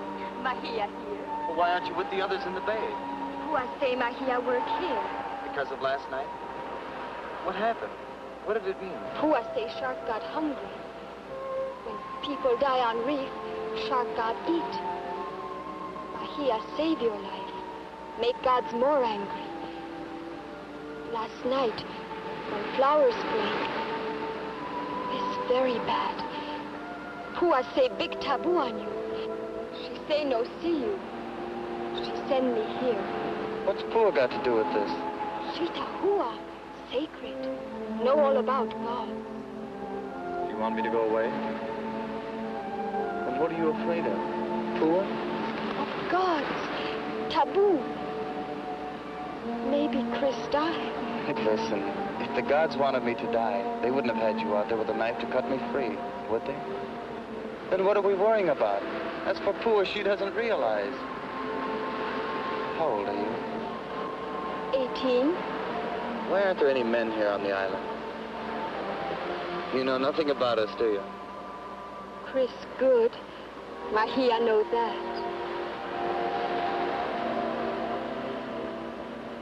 Salt.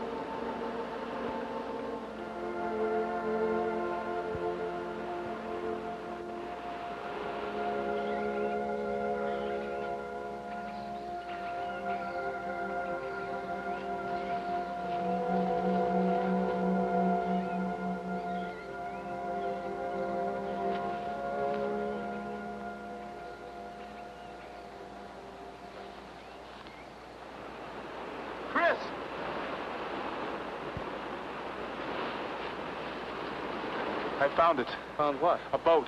An outrigger. It's around the point. Come on, I'll show you.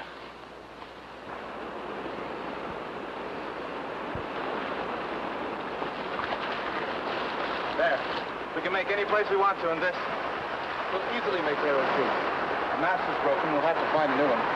Otherwise, she's in tip-top shape. Chris, I've got to get going. Get away from this island. You coming with me or not? Watch it, it's the old woman. I want you should leave girl alone. What do you mean? You know what I mean. I saw you. You have no business here. In 1 week, you go away.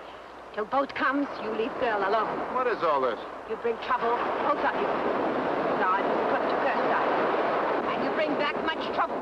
Well, you can't believe that. Mahia brings back no pearls. All know this. All know where Mahia was today. Now some think she too bring bad luck. Mahia? Mahia's life here on this island. Your life, some other places. There is no other place for Mahia. Leave girl alone. But I warn you now. After this, trouble. Well, make up your mind. Are you coming or not? I'm ready.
God of the island,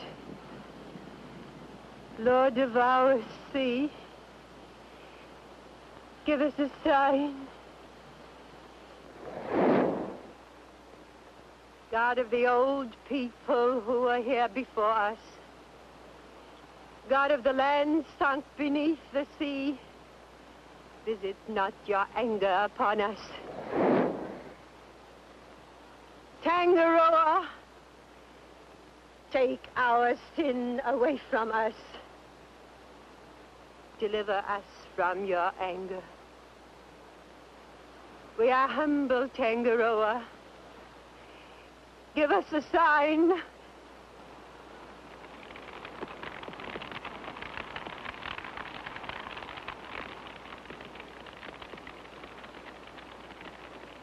I too are not satisfied. Tomorrow, we make the ceremony. Tomorrow morning, we make the purification.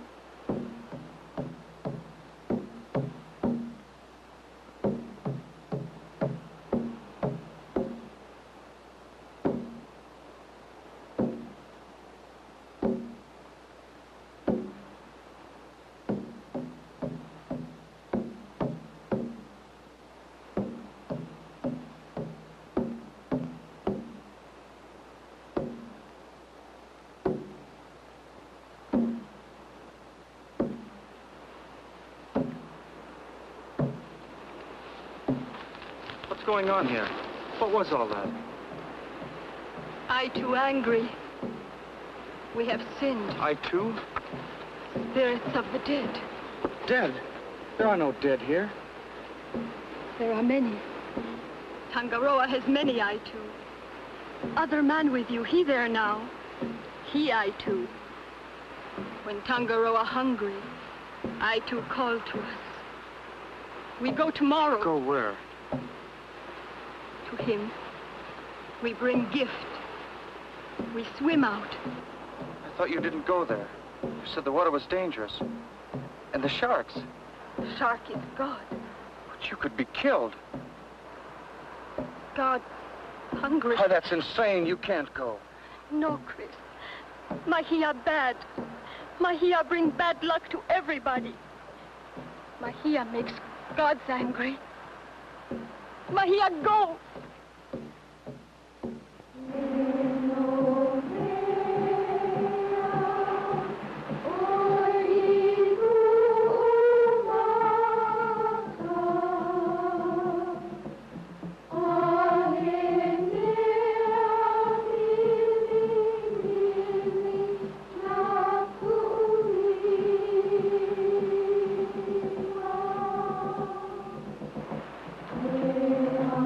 Oh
girl here.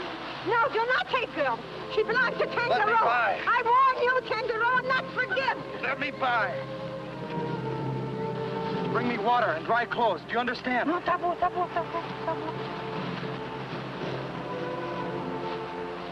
she hurt? I don't think so. Give me something to clean her with and some water for her to drink. All right.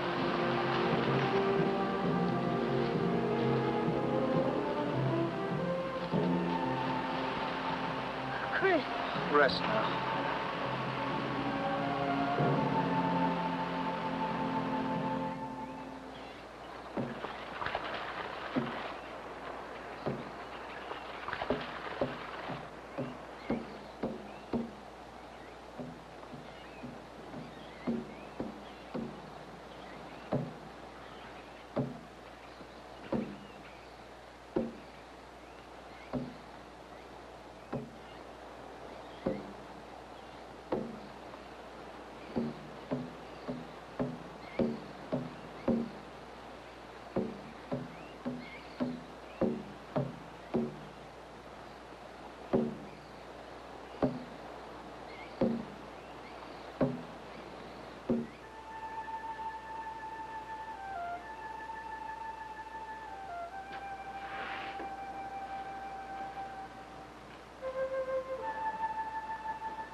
You'll sleep?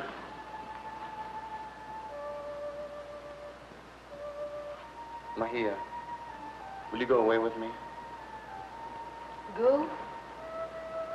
Away from the island, away from Benakai. Oh, then no, let Mahia go. When boat come, Chris leave. Mahia stay. If you could go, would you? Mahia go with Chris anywhere.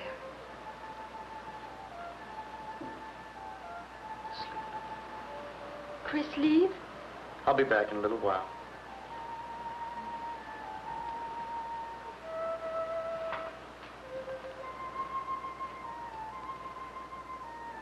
Hurry up, will you? We'll never get the outrigger made at this rate. I'm ready. Lee, how soon can we be ready to leave? Leave here? If we get the mast replaced tonight, anytime. Anytime? Good. Come on.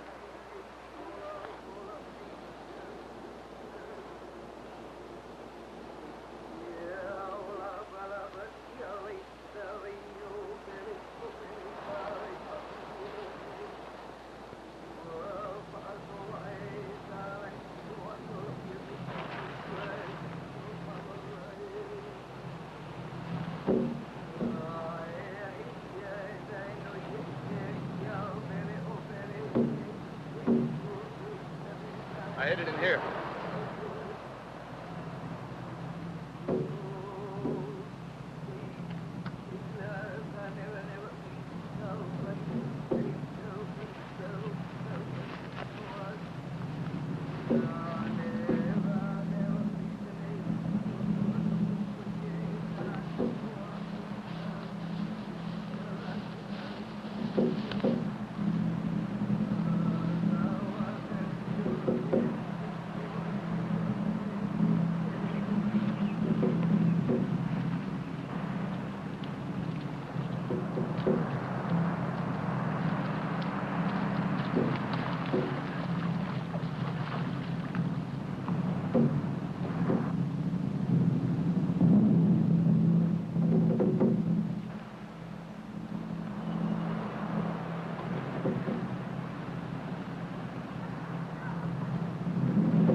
Still here.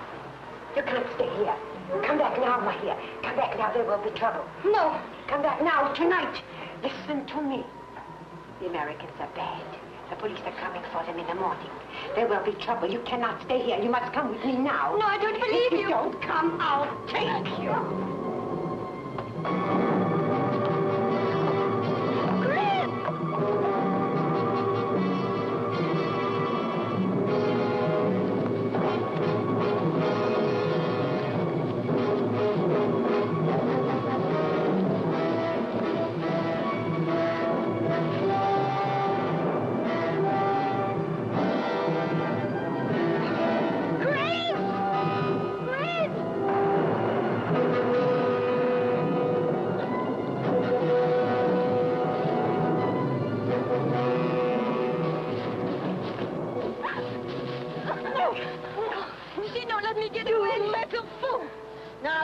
Get away. I will tell the others. She say police come in morning.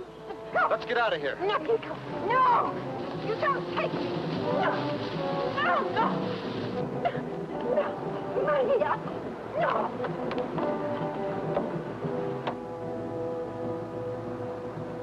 No, no. No. No, hurtful. No. She won't. No. Not do that. No. No. You know what this means? We're going to have to leave tonight. Well, here, you know where they keep food supplies? You show us? Chris, leave tonight? We'll have to wait for dawn. We can't make that reef in the dark. Chris, leave Mahia? Of course not. You're not taking the girl. I am. We can't do that. Aren't we in enough trouble already? What do you want me to do? Leave her here? You know the others think she's brought some sort of a taboo on them after saving our lives? And after today, that shark. I think it's some kind of a god that's giving them trouble. And what kind of a time do you imagine our friend here is going to give her? Look, the boat's small enough. It's going to be a hard journey. She's sick. She'll go, won't you, Mahia? Mahia go with Chris. It's always the same, isn't it, Chris? You got to louse things up because of some dame. This isn't that way. She's just a kid. And what are you going to do with her when we make land? We haven't got any money. Or is that your idea? She's an ace in the hole. You'll be sorry for that, Chris.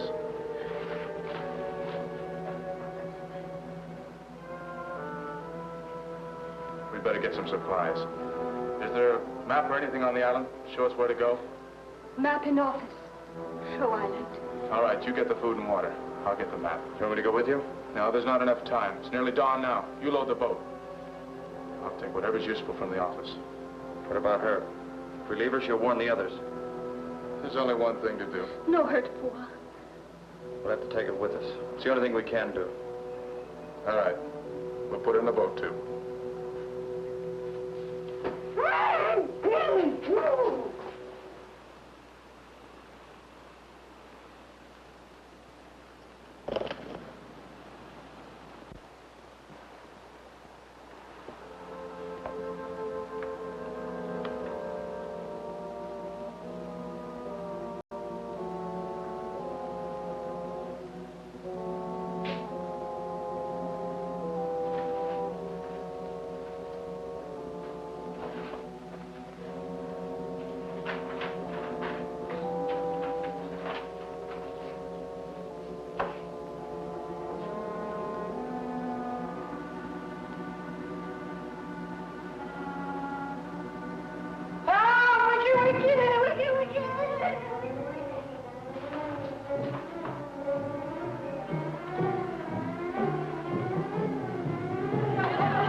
Should have left her on the island.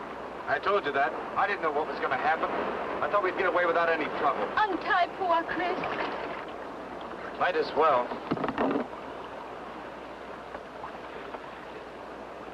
They tried to steal the pearls. I told you there were bad men. What? Didn't you hear them shouting? No, I was too frightened. Ask him. What is it?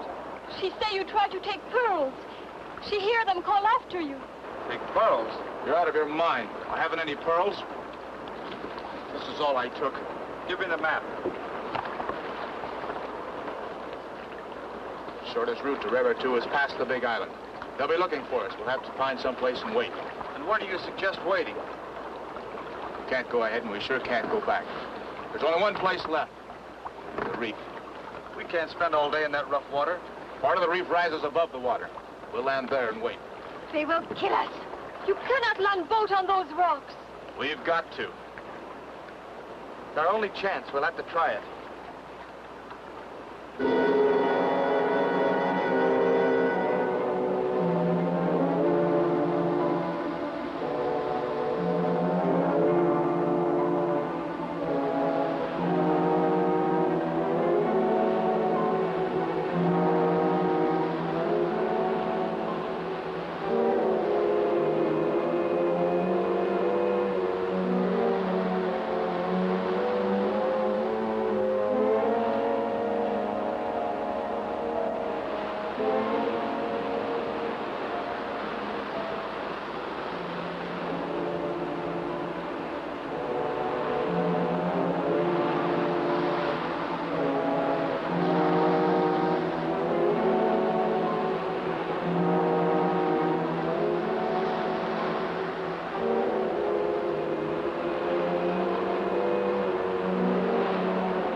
That'll be the end of it.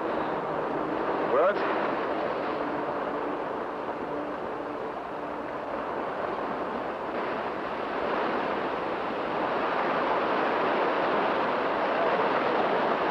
Another 3 or 4 hours before we can leave here. Easy. Where you going? House the Reef. Maybe I can see a police launch from there. Might as well know where they are. Want me to go with you? Leave the old woman behind? No thanks. You be careful. Always careful. Don't worry about me. Just keep your eye on our friend there. I'll be back.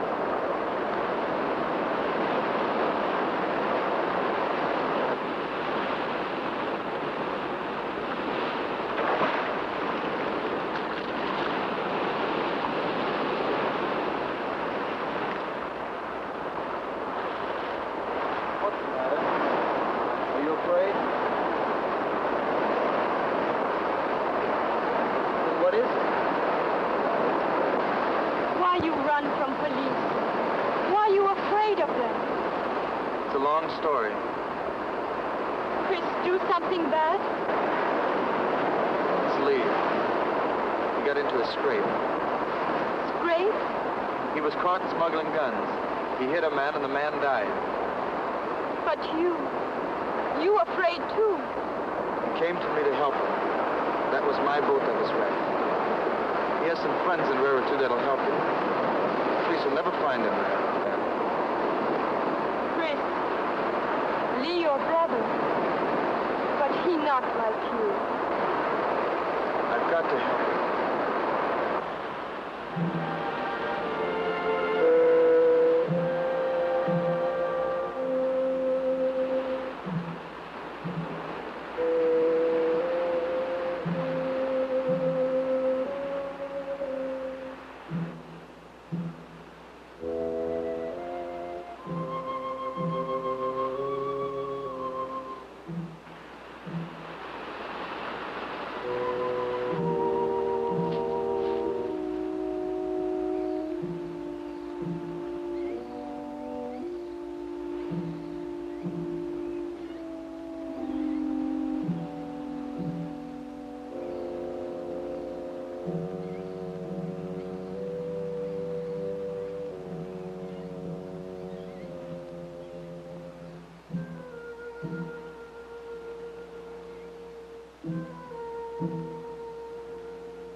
On the reef. They're trying to steal the pearls. Warn the others.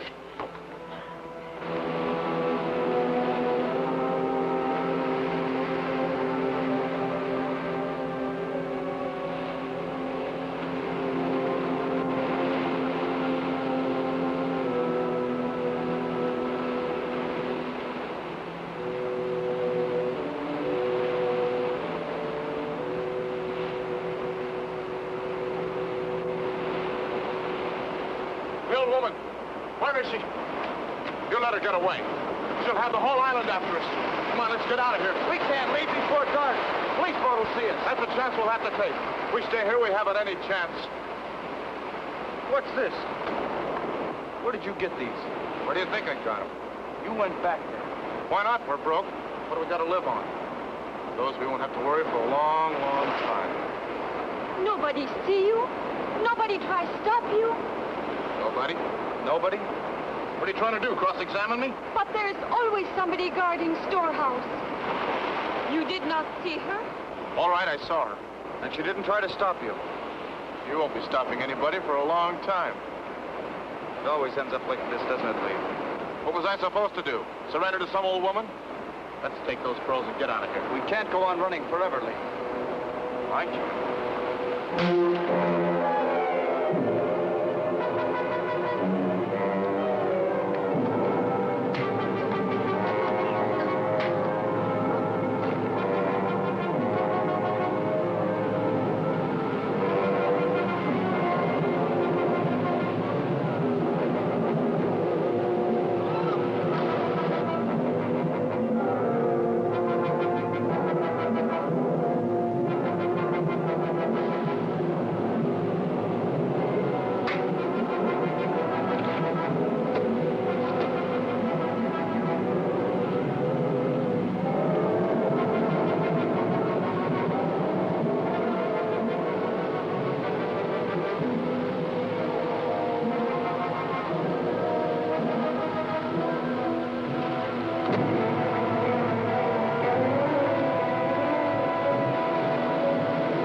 where the wind is strong. We'll leave evil behind us.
While the beach set twists to the big beat sound of the Delaires, swinging out with 6 rocking hits, while the cycle gangs burn up the road and strong-arm their way into the party with fists flying, while teenagers prepare for a secluded slumber party, ghoulish atomic beasts who live off human blood.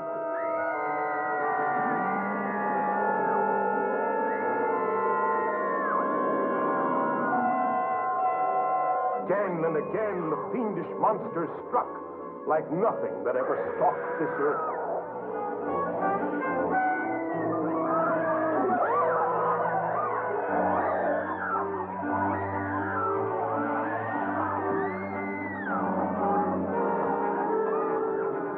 An entire city in the throes of panic, at the mercy of demons from the dead.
Solid, a ship.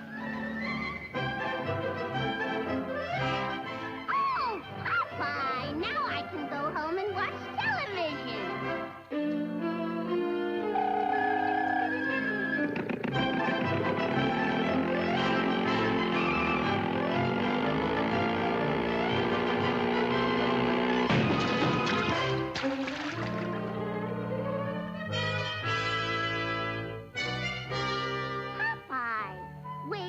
Everybody.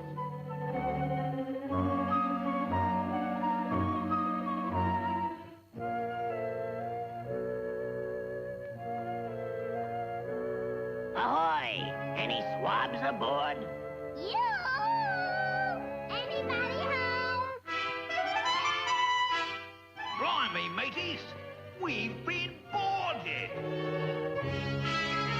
Don't worry, Olive.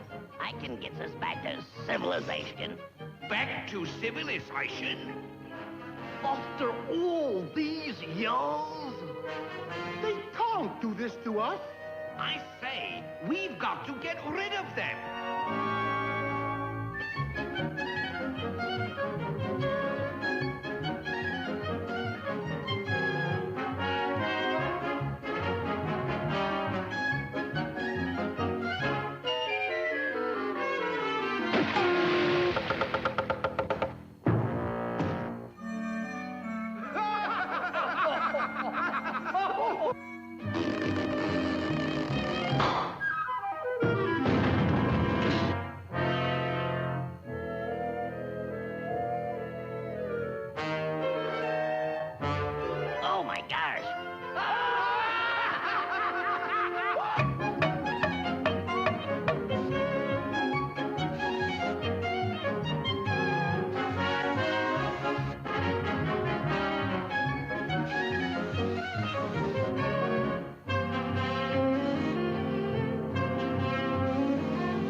okay now, Olive? I'll go steers the ship.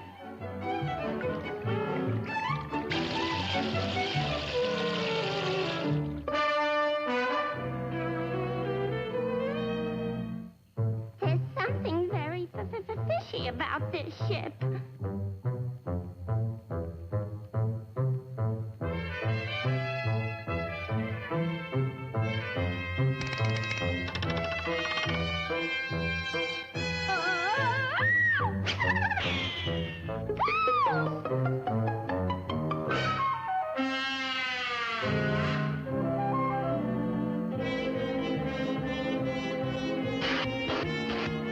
But, Olive, there's no such thing as ghosts.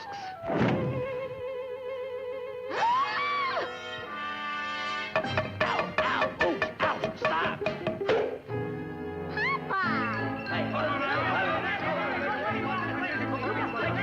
Lost the blighted! Throw them to the blooming fish!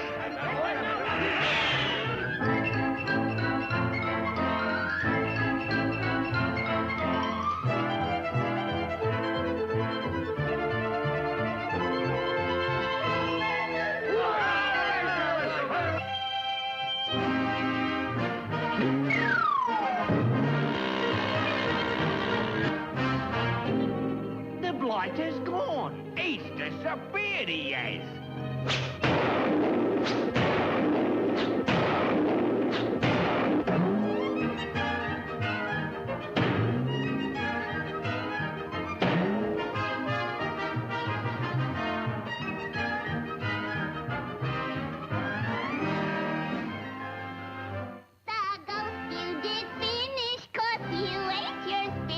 I'm Popeye the Sailor Man.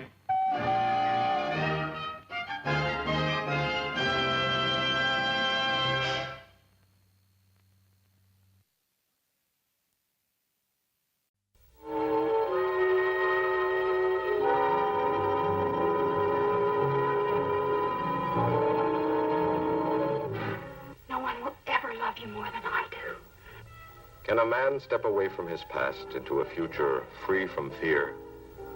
Or must the dead past return, making of every living moment a time tortured, tormented?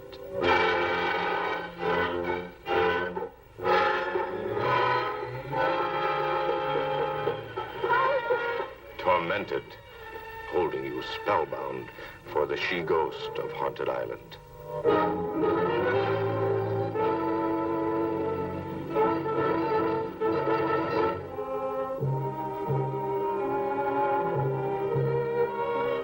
Their dreams of desire overshadowed by nightmares.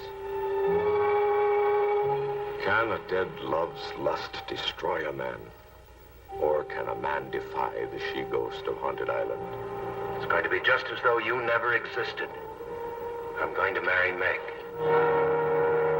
But at the wedding rehearsal was one uninvited guest. I'll never let you marry Meg. You belong to me, Tom. You belong to a ghost. Tom Stewart killed me! Tom Stewart killed me!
Excuse me, do you mind if I sit here? I can't see anything but their backs from where I'm sitting. It's all right. Thank you. It's really a great combo, huh? I'd like to listen, please.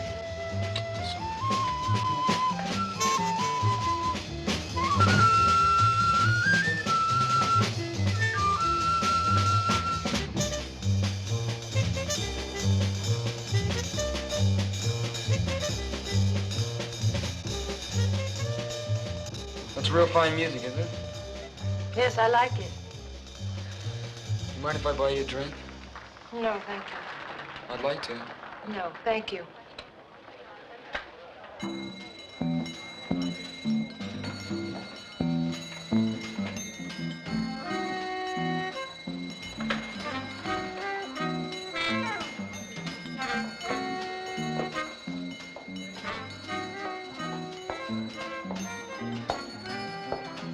Siduma, taberis, metus de kusu, agapimu. One, poli sinduma, tasinanditume sana.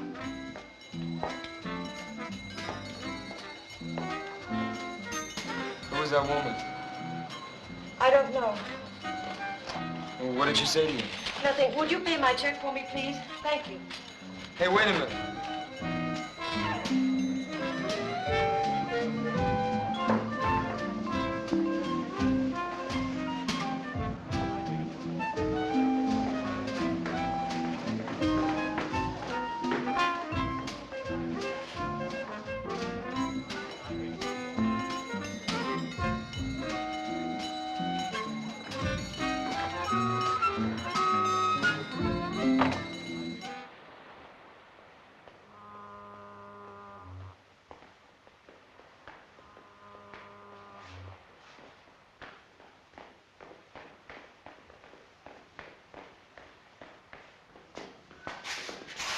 Hi. Why are you following me? Well, you left so fast, I don't know how to reach you or anything. I'd like to see you again if it's okay. It's impossible. Hey, wait. Just let me talk to you for a little while. I'll just walk along with you. Shouldn't be out alone on a night like this anyway. Would I be safe with you? Yes? Hey, I know that woman upset you. I thought maybe you'd need somebody to talk to. Come on, is this the way? Okay?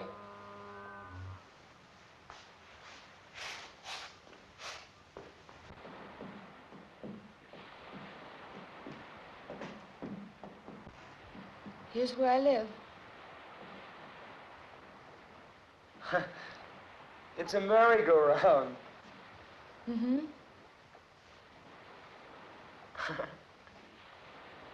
Do you live inside a wooden horse? No. My apartment is upstairs. It must be pretty noisy living over a merry-go-round. Sometimes. But I love the music. It reminds me of when... Of when you were a kid? Yes. Well, good night. Wait a minute. I don't even know your name. My name's Johnny. I am called Mora. Aren't you going to invite me upstairs for a while? I have to go in. Just for a while. Good night, Johnny.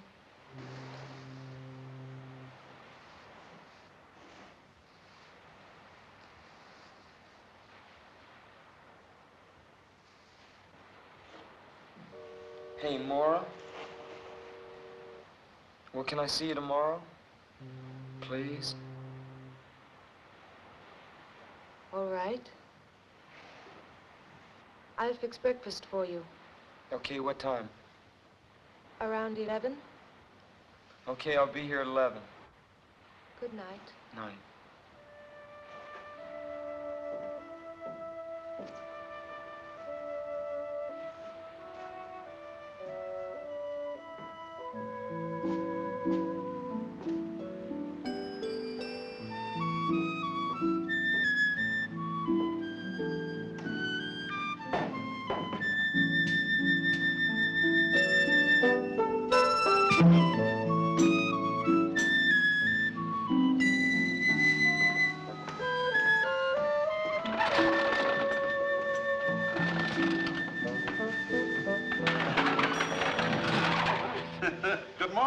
Good morning.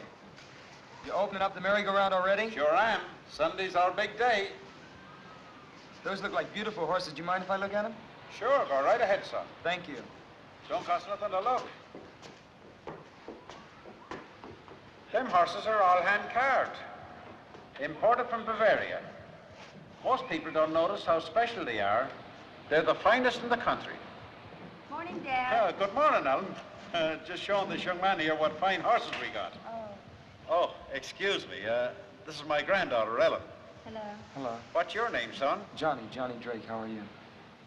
Dad, have you got the key to the cash box? Oh, yeah. Got him here somewheres. Oh, thank you. I better be getting upstairs. I'll see you around. Hey. Beautiful horses. Who are you going to visit? Well, I'm just going to visit a girl named Maura. Maura? Uh-huh. I ain't never seen you around here before. You, just, meet her or something? No. No, I've known her for a while. Oh. Well, I'll see you around. Well, so long, son. Okay.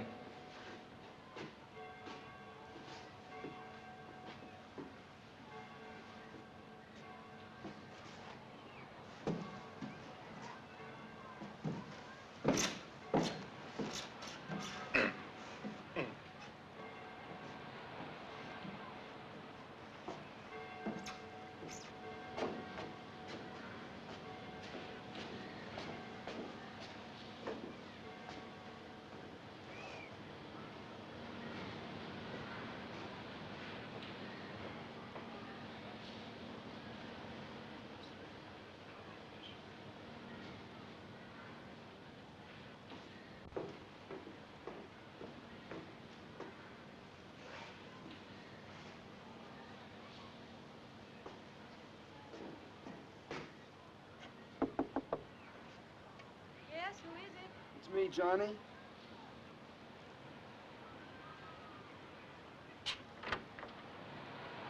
Good morning. Good morning. Come in. Thank you. How are you? I'm pretty good. Good.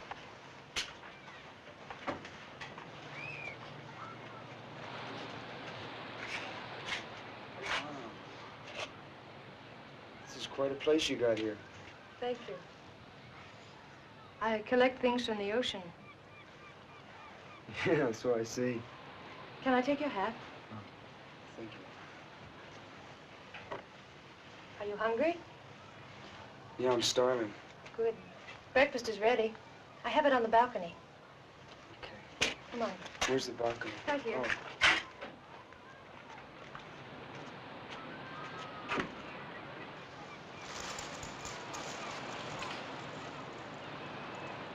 Hey, Maura? Yes? Sure have a great view. Thank you. I love it.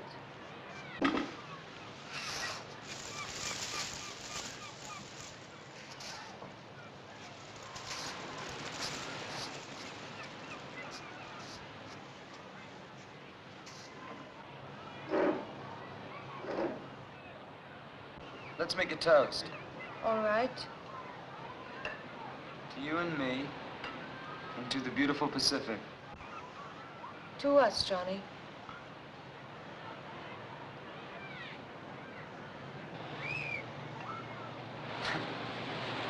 I hope you like fish.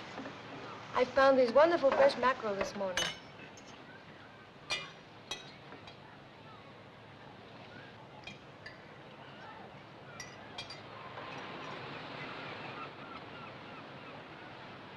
Oh, I love food from the ocean, especially lobster and crab and sea urchin. Do you ever eat sea urchin? No, I never have. It's like a wonderful ocean fruit. You scoop them out like a pomegranate. I'd like to taste one sometime. Oh, they're rare around here, but I think I know where I can get some. Maybe next time? Okay.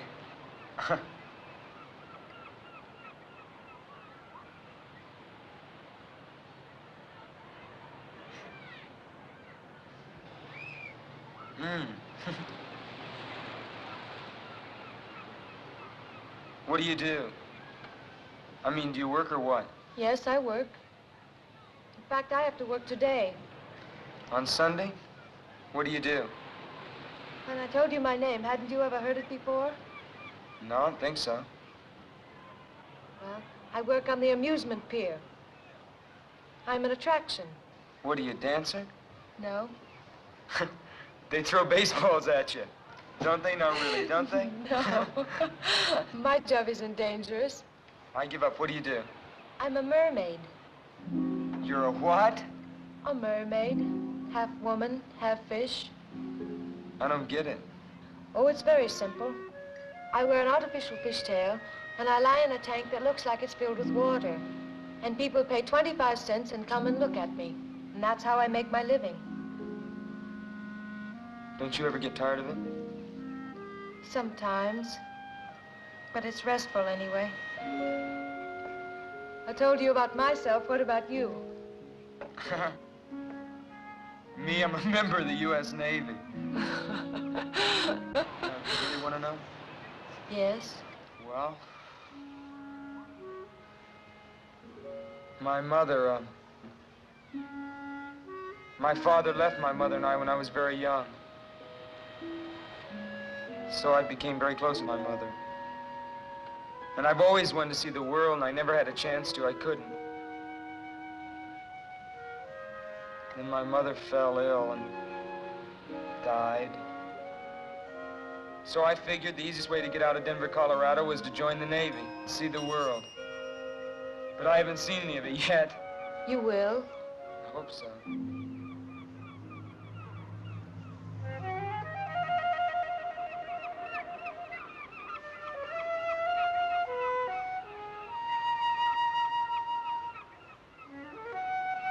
Are you going to eat any more? No. They're attracted by the food on your plate. Look at that one. Watch them. One will come too close. They get bolder and bolder.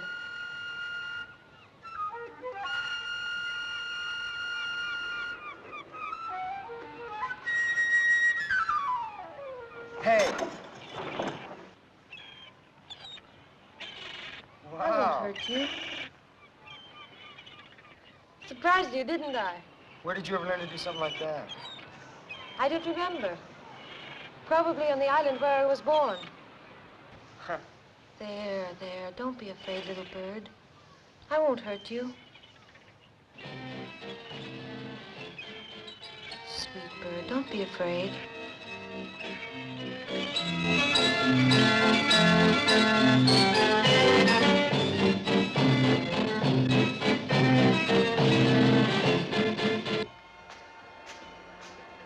I like those. What? Poster. Oh, is that supposed to be you? Mm-hmm. It's the way I look when I'm in my costume. Wow, I gotta see this. You will. I wonder where Sam is. Who's Sam? He's the owner of the show. My boss, as you say. Hey, aren't you afraid people are gonna see you out here? No. They don't pay any attention to the place until Sam begins to spiel. Oh, yeah?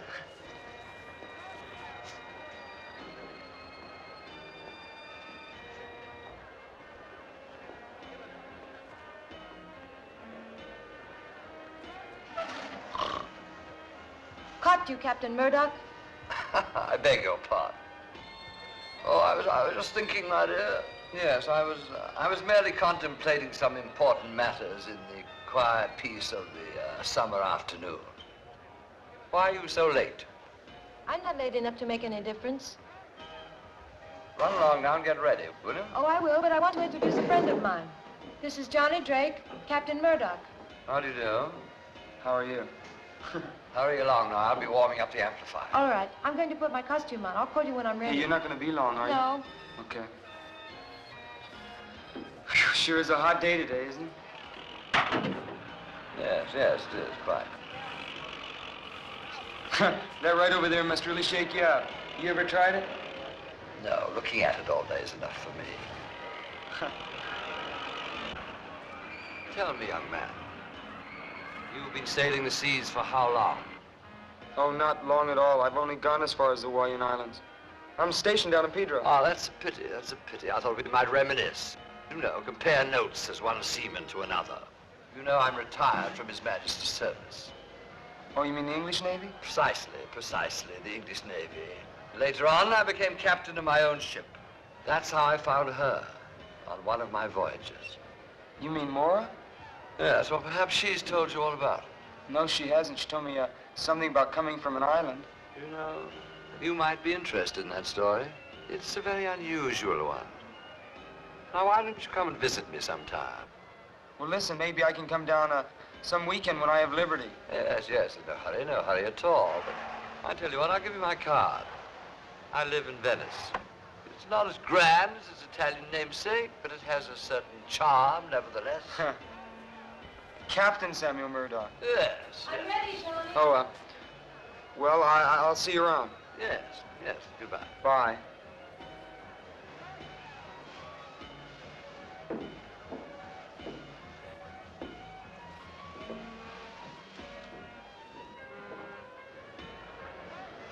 Mora, ladies and gentlemen, Mora the mermaid, the strangest creature in captivity. See her alive. See her living underwater. Half woman, half fish.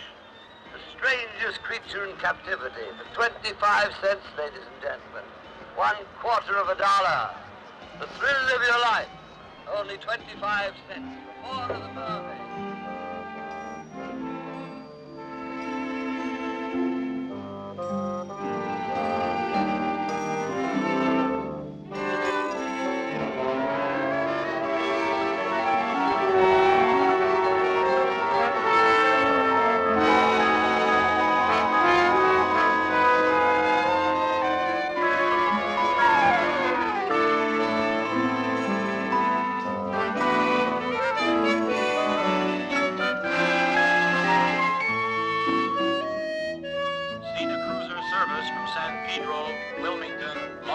Los Angeles, now arriving Gate 1. Santa Monica Station.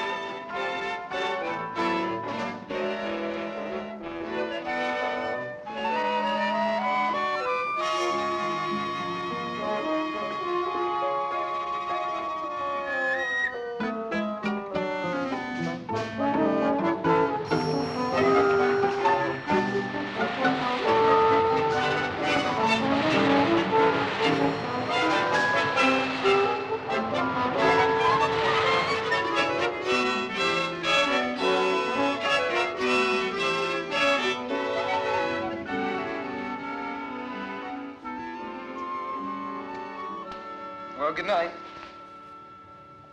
Are you going to sleep? No. Don't you want to go for a swim? I'll go a little later. You get cramps if you go in now. I've never believed that. It's true, though. It's very, very dangerous to go in the water right after you've eaten. Maybe.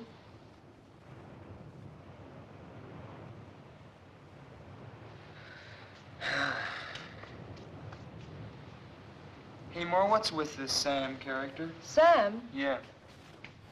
Nothing. What do you mean? I mean, what's his story? Who is he? You've been thinking about him, haven't you? Yeah, sort of. Sort of a funny old guy. He's just a lonely old man.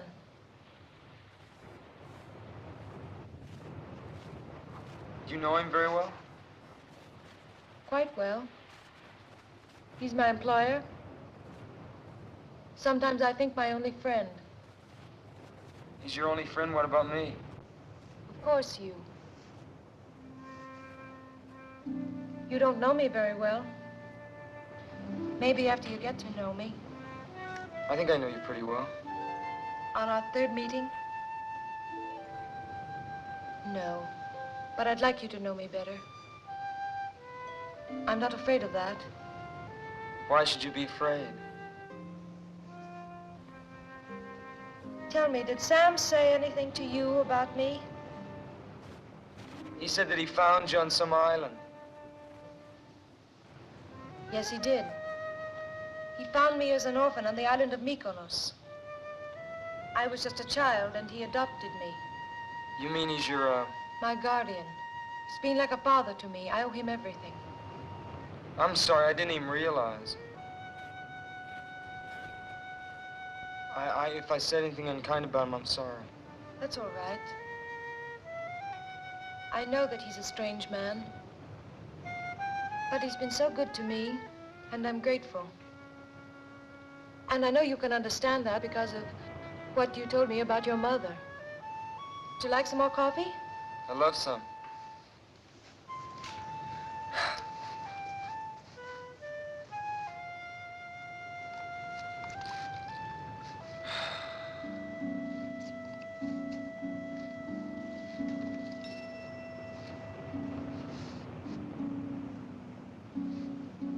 You love the sun, don't you? Yes, the sun, and the moon, and the stars. And the sea. Yes, the sea. Guess I love the sea most of all. But I'm afraid of it, too.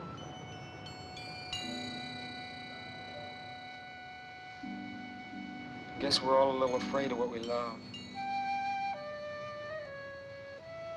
Hey, Maura. Yes? You're awfully far away.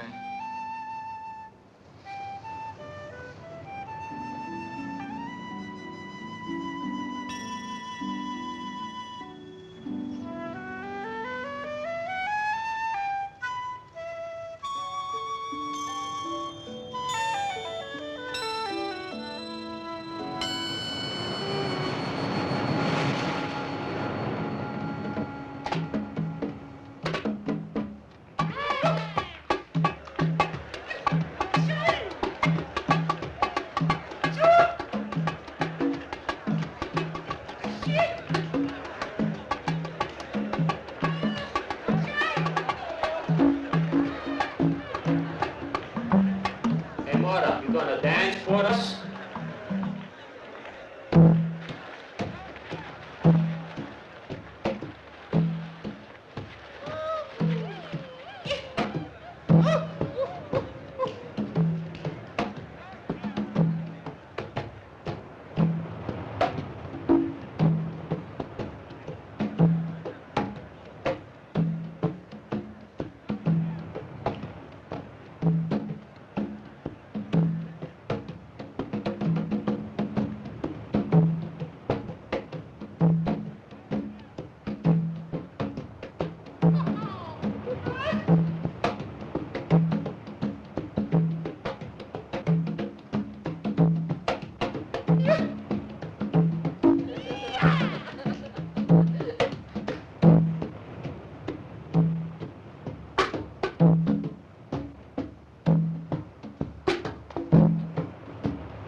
You just stay there for a minute. It's all right.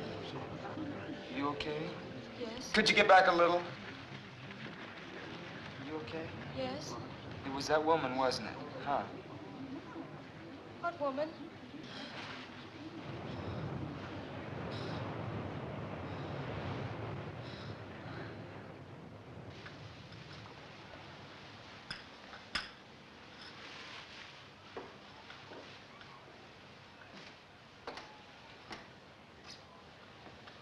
Here's your coffee, Dad.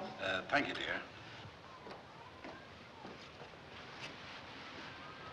Hi. Hi, how are you? Thank you, my dear. We were just having some tea. Do you want some? Well, I was just going out for some coffee. Oh, you can have that here. I just said tea, but I meant coffee. Madame Romanovich here is the only one who drinks tea. And how are you, lad? Hi there, how are you? Pretty fine, pretty fine. That's good. Sit down, young man. What a dreadful invention these tea bags are. If everyone insisted on using tea bags, I'd never be able to read anyone's tea leaves. Isn't that so, young man? Yeah, I guess so. Of course, for myself, it doesn't really matter. I can't read my own anyway. Fortune tellers never can, you know. They can see for everybody else, but not for themselves. It's quite frustrating at times. Must be. Coffee. Thank you.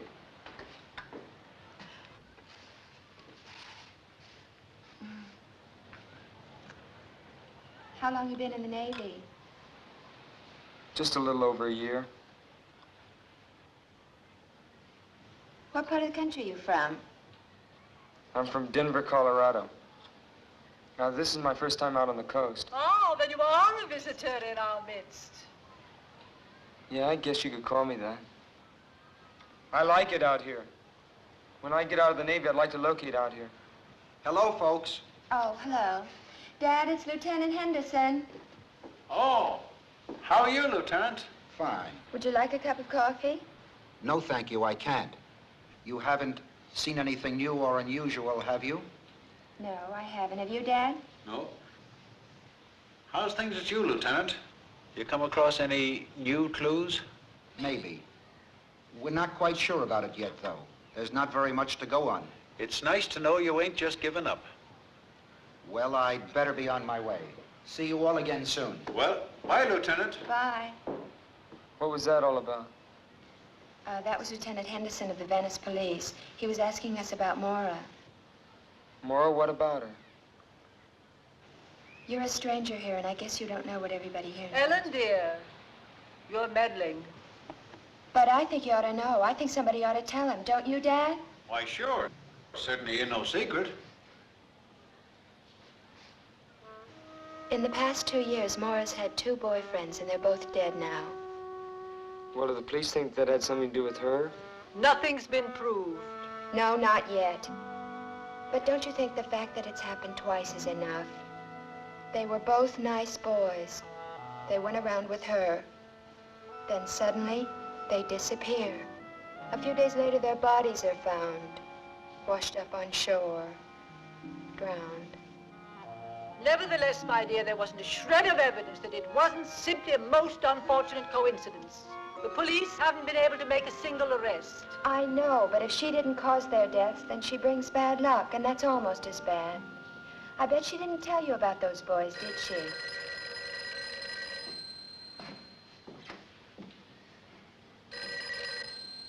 Hello? Merry-go-round. We want to ride the merry-go-round. Okay, I'll be right back. Just hold the line a minute. Hey, sailor, it's for you. That's funny because nobody knows I'm here.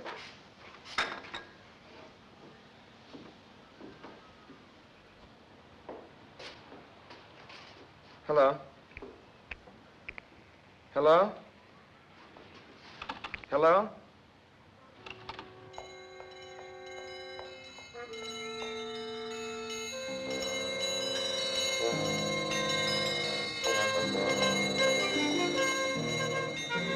Who was it? Oh, I don't know. Look, something's come up. I'm gonna have to go. Thank you for the coffee. Just a minute, young man. You drop by and see me. The cards will tell you a great deal.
Did you see a woman go by here?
Well, well, well, what a jolly surprise. Come in, come in, come in. Well, you finally decided to honor me with a visit. Yes, yes, we were talking about my ward, weren't we? Well, what I have to say is rather difficult to explain, particularly to young people, you know. I feel that young people nowadays form their opinions about life too soon. One shouldn't do that. But then perhaps you're different. What were you going to tell me about Mora? Oh, my dear, maybe you aren't different. Patience, young man, patience is a virtue. You should learn that. But, no, actually, what I want to tell you is difficult to put into words. Certainly into words that you would understand. However, I can put the basic fact quite bluntly. You are in grave and serious danger as long as you continue to see Mora. I'm in danger from you? No, certainly not. Then what are you talking about? Mora, my friend, Mora. You must be crazy. On the contrary, I'm quite sane. And Mora is quite dangerous to you. In what way? Well, shall we say that she suffers from a certain compulsion which might cause her to take your life. You trying to tell me that she's insane? Not precisely, but it might be better if you thought she were. Oh, I wish you'd take my word for it. Break off this acquaintance before it's too late. You're a nice young fellow. I wouldn't like to see you get hurt. I wonder if you'd be good enough to get another bottle of this splendid liquid from the cabinet over there, would you?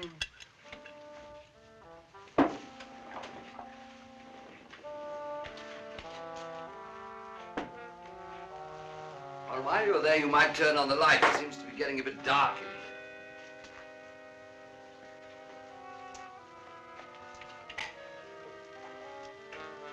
One at the end. On the lower shelf.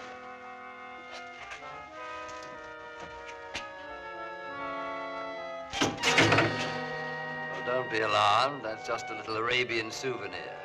The hand of a thief. The Mohammedans punish their thieves by removing the offending portions of the body.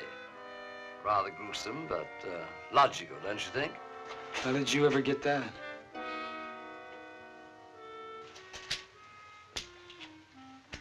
It was a gift from the Sultan of Marrakesh. He knew that I collected odd things, so he sent it to me. Rather thoughtful of him.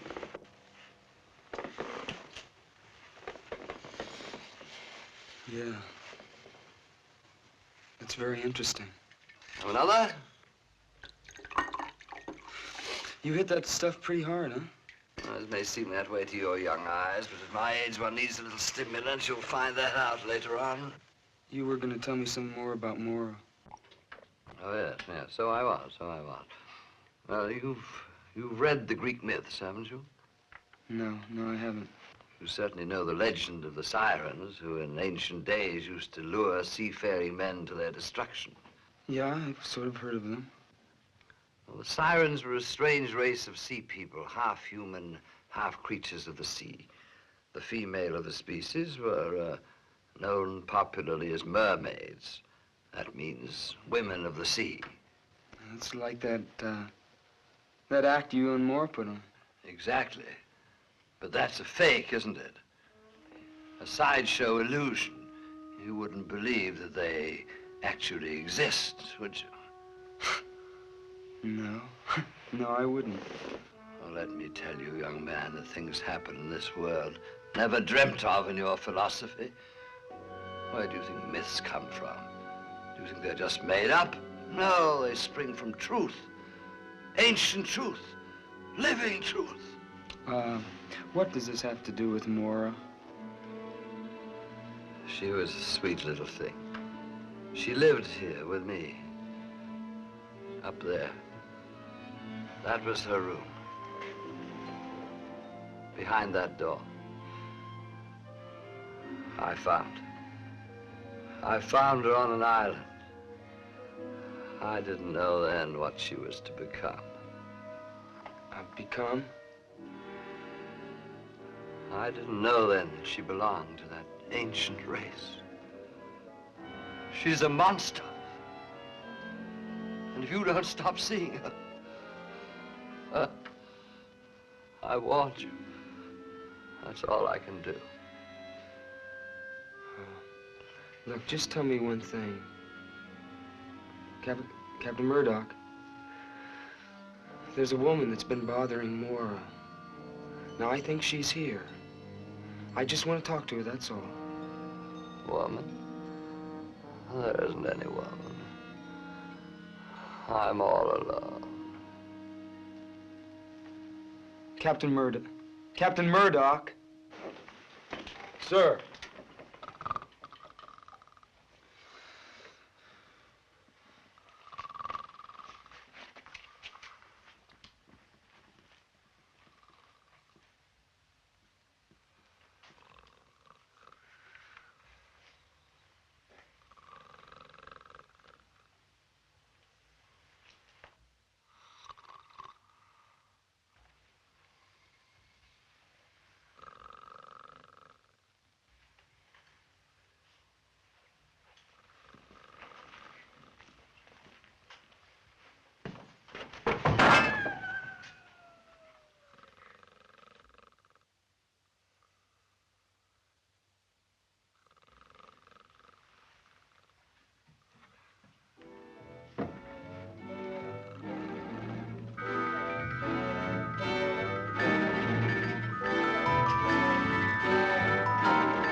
I didn't want you to know.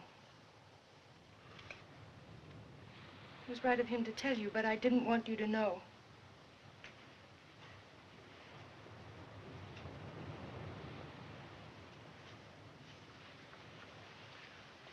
Now I suppose I won't see you anymore? Oh, you don't think I believed him, do you? But it's true, Johnny. They are waiting for me to join them. You've seen one of them. Do you mean that woman? You saw how she looked at me, how she spoke to me. She's one of them. She's one of the sea people, and she's here to remind me of the time that I must go to them in the sea.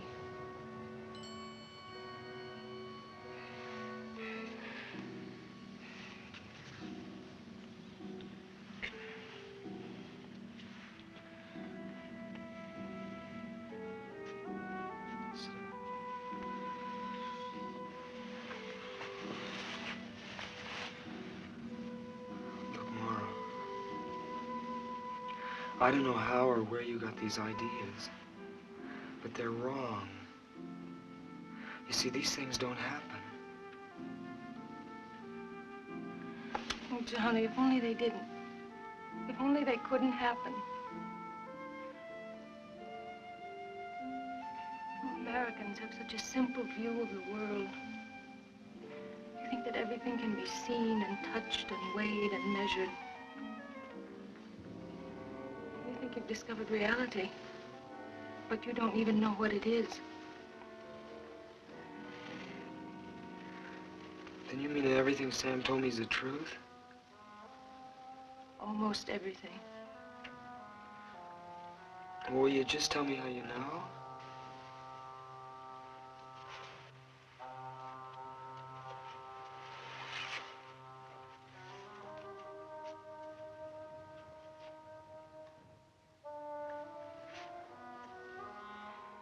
Because I feel the seawater in my veins.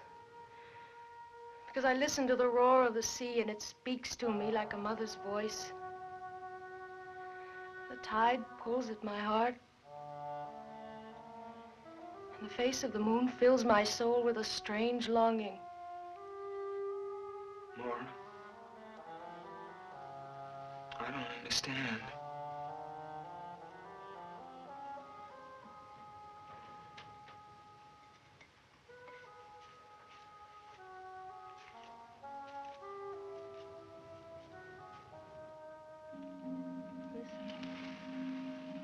Try to understand.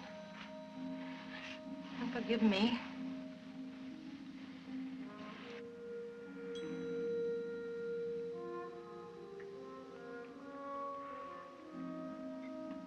I haven't listened to one of these since I was a kid. My grandmother used to have one of these on her dresser.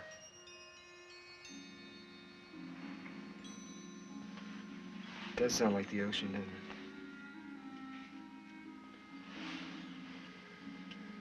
When I made the voyage to this country from Greece, I carried such a shell with me over the land. In that way, I kept the sea always with me, always close. Johnny, I'm so afraid. So don't be afraid.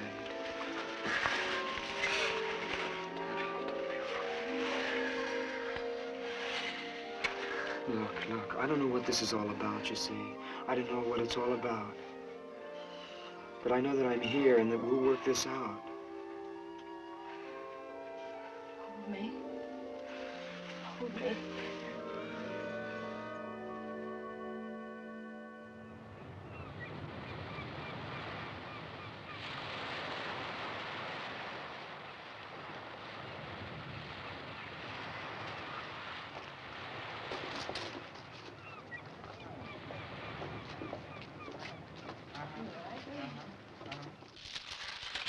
My dear, dear boy. I hope you don't mind my telling you, but I willed you to come here. I really did. And I'm so happy that it worked. Oh, really? I know you have a problem, a very serious problem, and I'm going to try and help you. Thank you, I'd appreciate that. After the reading.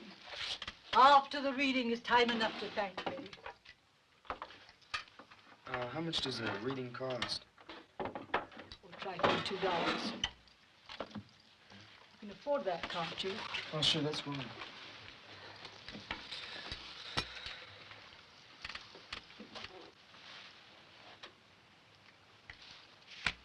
Have you ever had a tarot reading before? No, I've never been to a fortune teller before. Don't use that expression, fortune teller. It's so vulgar. I prefer to be known as a chiromancer or clairvoyant. Now, first we must find the card that represents you.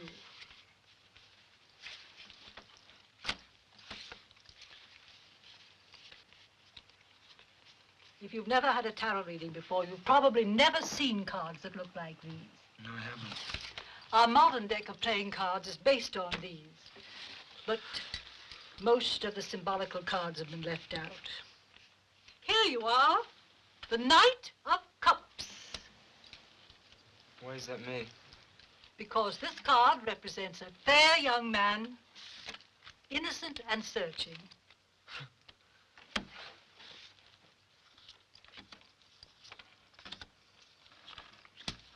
Take a good look at these cards, young man. They contain all the secrets of the universe. How can a deck of cards contain all the secrets of the universe? Each card is a symbol.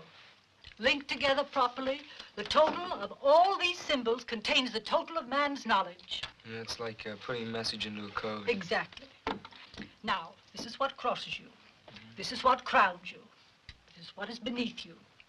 This is what is behind you. What is before you? This is you, your house, your hopes and fears, and this is your future. What do you see? How strange. What? There are certain lunar aspects suggested here. The moon card represents the journey into the unknown. The dog and the wolf, the fears of the mind, the deep, primitive instincts in all of us.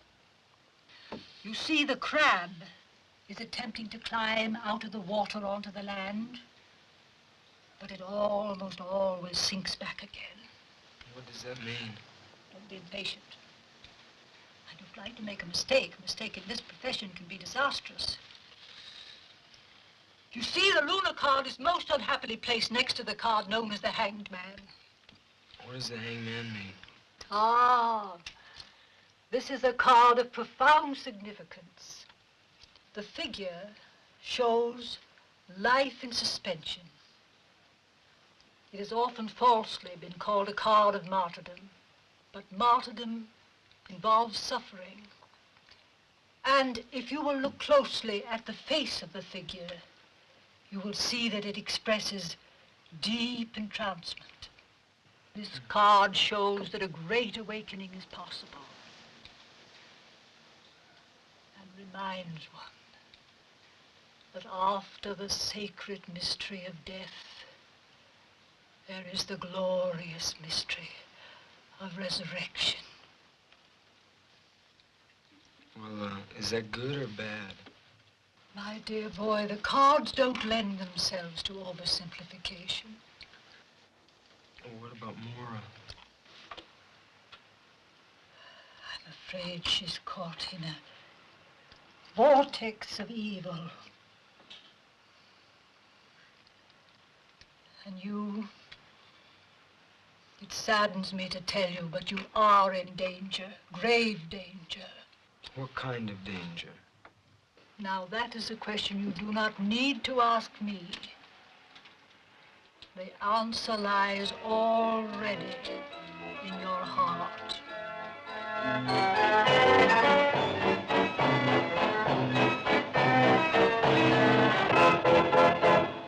Well, I wouldn't put much stock in what a fortune teller says.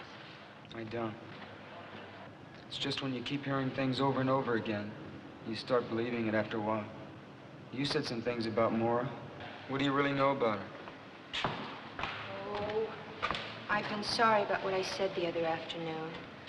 Well, it was really none of my business. I was just telling you what I'd read in the newspapers, because I thought you ought to know. I just can't believe that...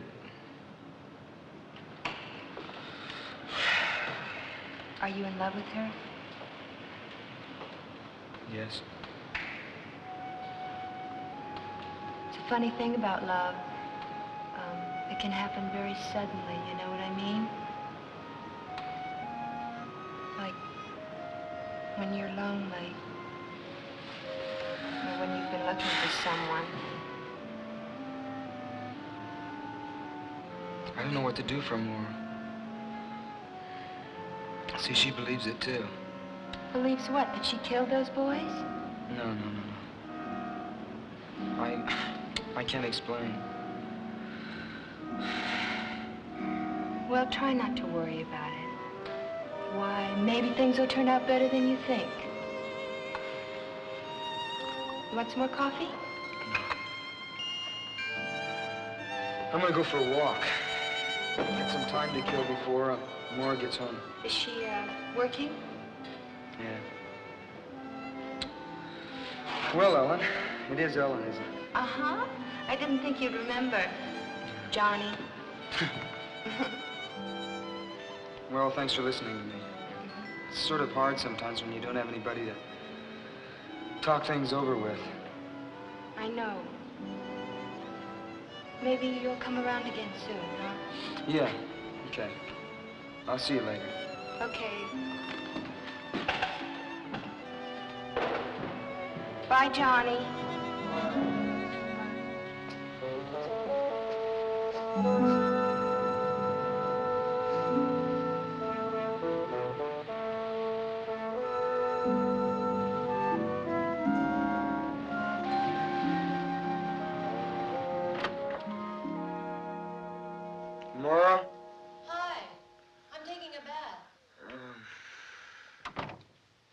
Did you have a good day today? I sure did. There were lots of people on the pier. That's good. I'm sort of tired. Why don't you lie down for a while? Yeah, I think I will.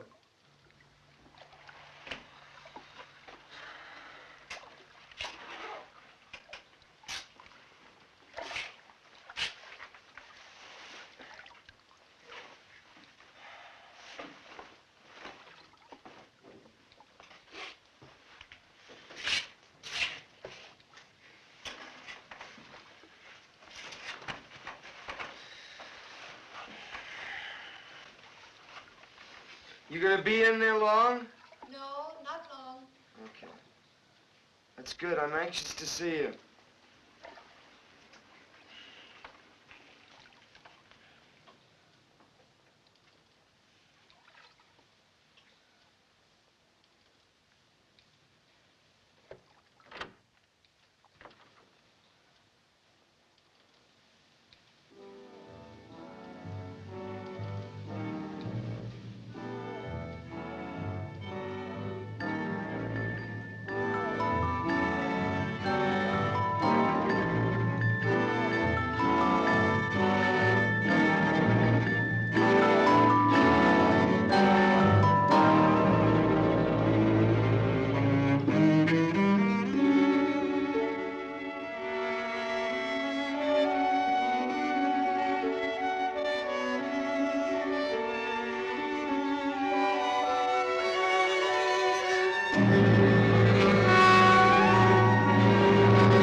More?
Good morning. How are you this morning? I'm sleepy. Sleepy?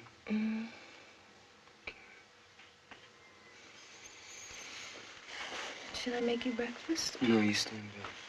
I want you to rest. I'd like to. Okay. How do you feel? I feel stiff all over. Oh. That's all right. Why don't you go have a massage? Okay. I don't want to leave you alone, though. I'll be all right. It's morning now. Sure you'll be all right? Mm-hmm. Where's the bathhouse? It's down at the end of a pier. Will you get some rest while I'm gone? Mm-hmm. I'll see you in a little while. All right.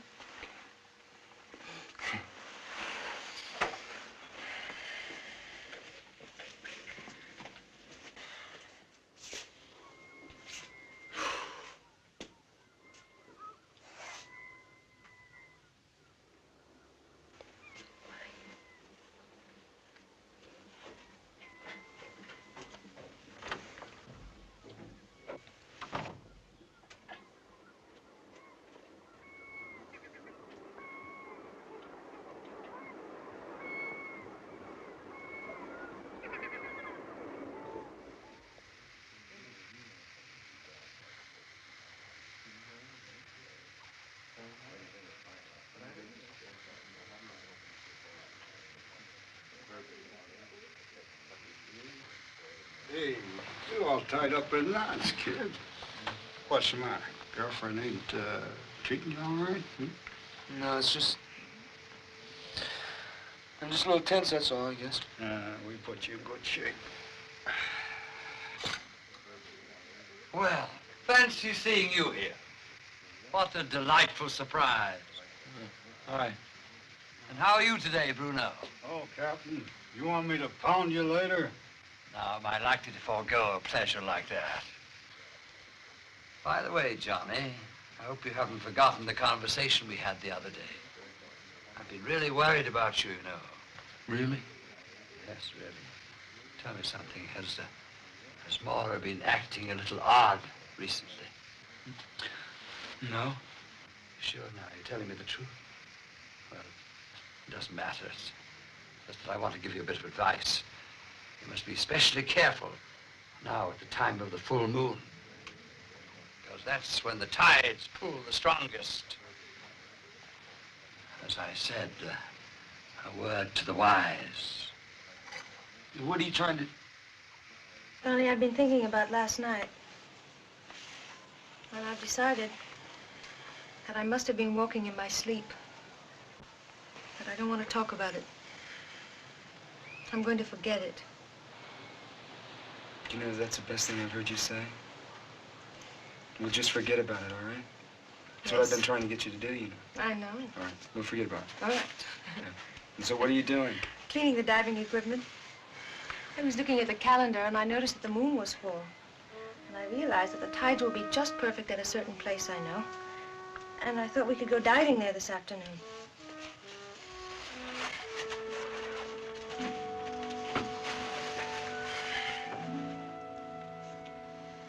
I don't think it's a very good idea. Why? It's too cold.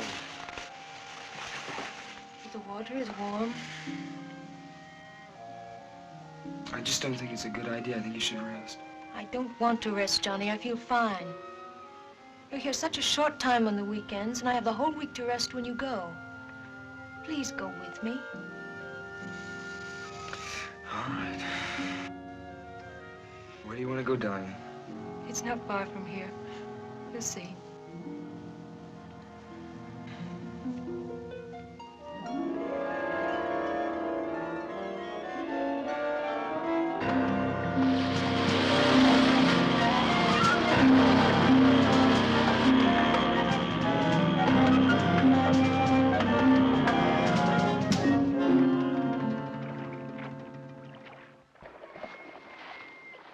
Are you ready?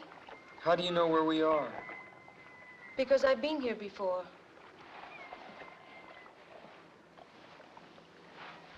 Must be awfully deep here. It is. What's the point of diving here? There are reefs under here. You'll see.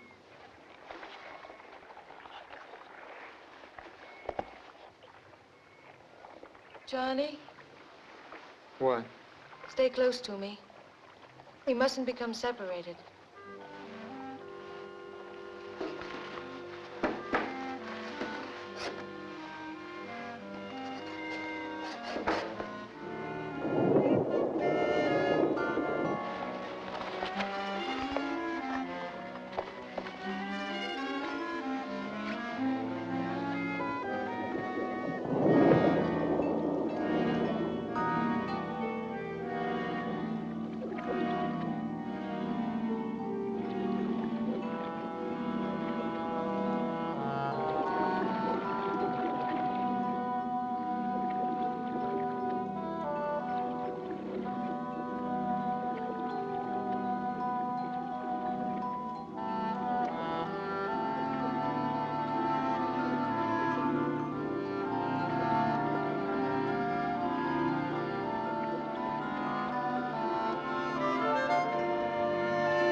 Sinks back again.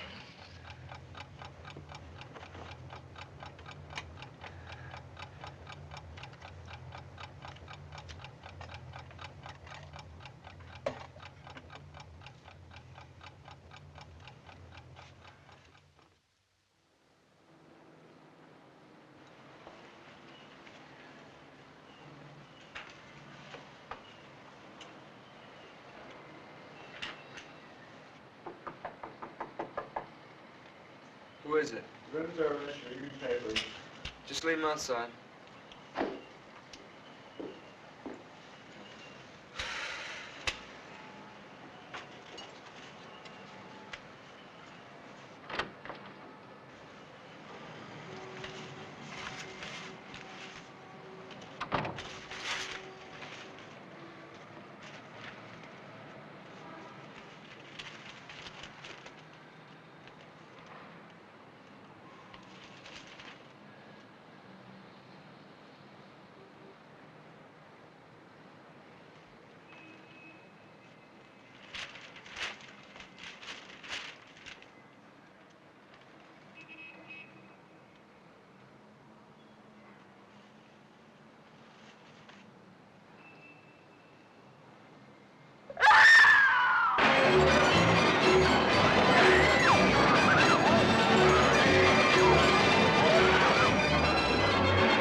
Eventually. The murderer always returns to the scene of his crime. Oh, I know this isn't the exact spot where the deed occurred, but you had to see her, didn't you? You had to see the result of your monstrous act. But I loved her. You loved her. What do you know about love? I've loved her ever since she was a child. No, you did it and you must pay for it. How did you find her? God wanted me to find her. She was such a sweet, good child. Why?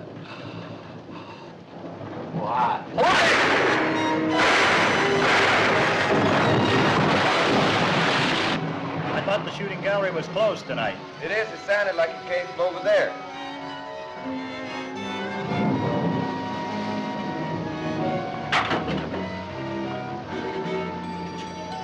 What's going on in here, buddy?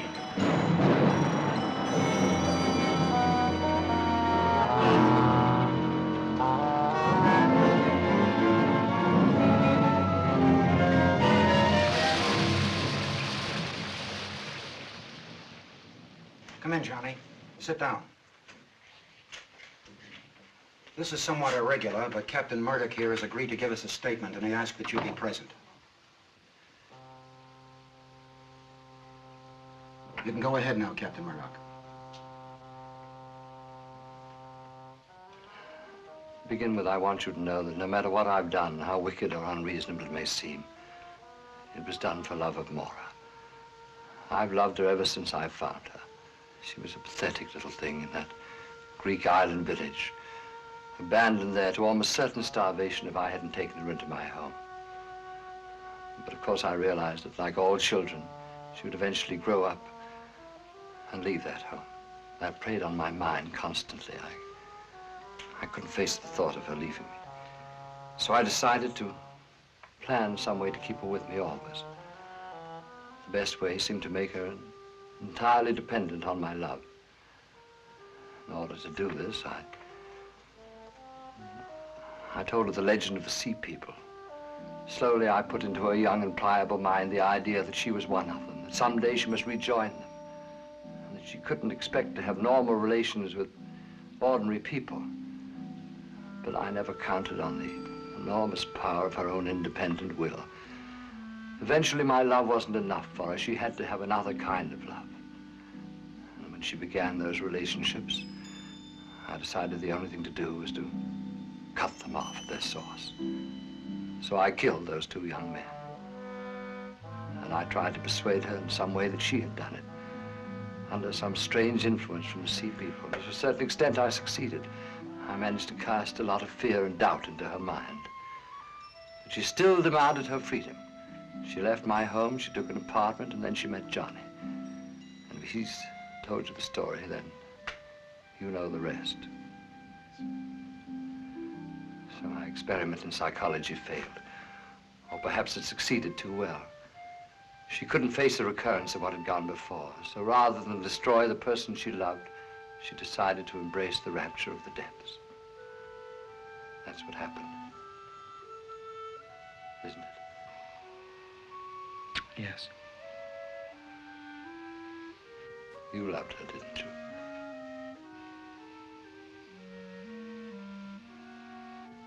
Then perhaps you can understand. Just a little.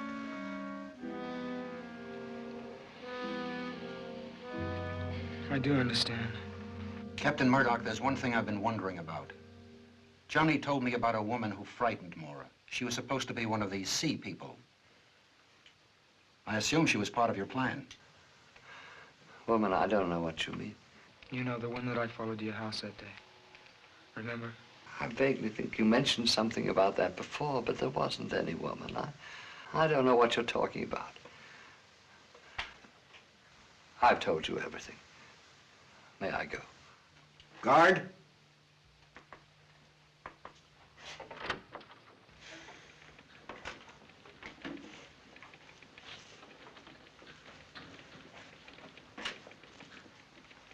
But I saw that woman with my own eyes. This wasn't just something out of Mora's imagination. It's almost as if there was some truth to what she said. I think it's more likely that Captain Murdoch is merely trying to protect the woman. I suppose so. Yes? The shore patrol men are here to pick up Drake, sir. He'll be right out.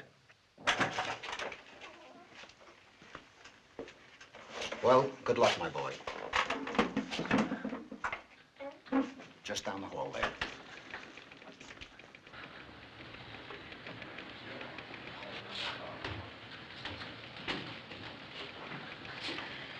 Hello. Hi. I found out you were here, so I came down to see if there was anything I could do for you. Thank you. I'm sorry about Mora.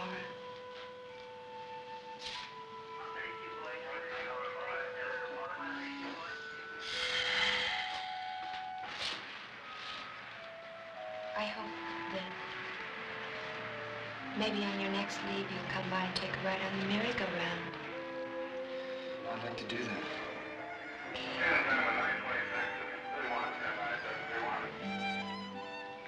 I'll see you later.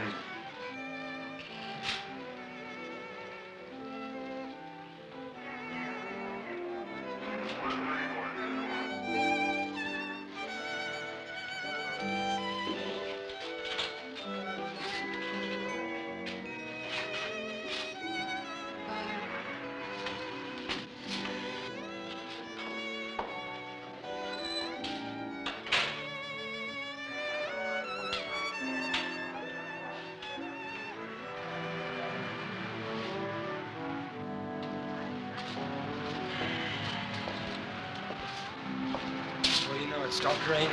That it has, sailor, that it has.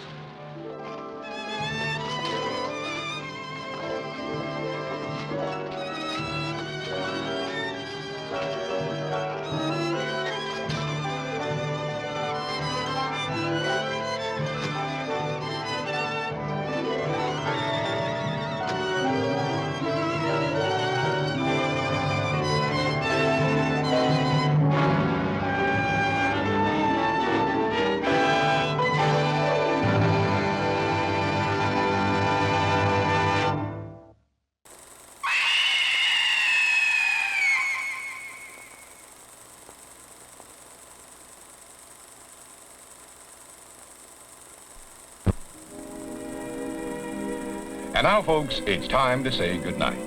We sincerely appreciate your patronage and hope we've succeeded in bringing you an enjoyable evening of entertainment.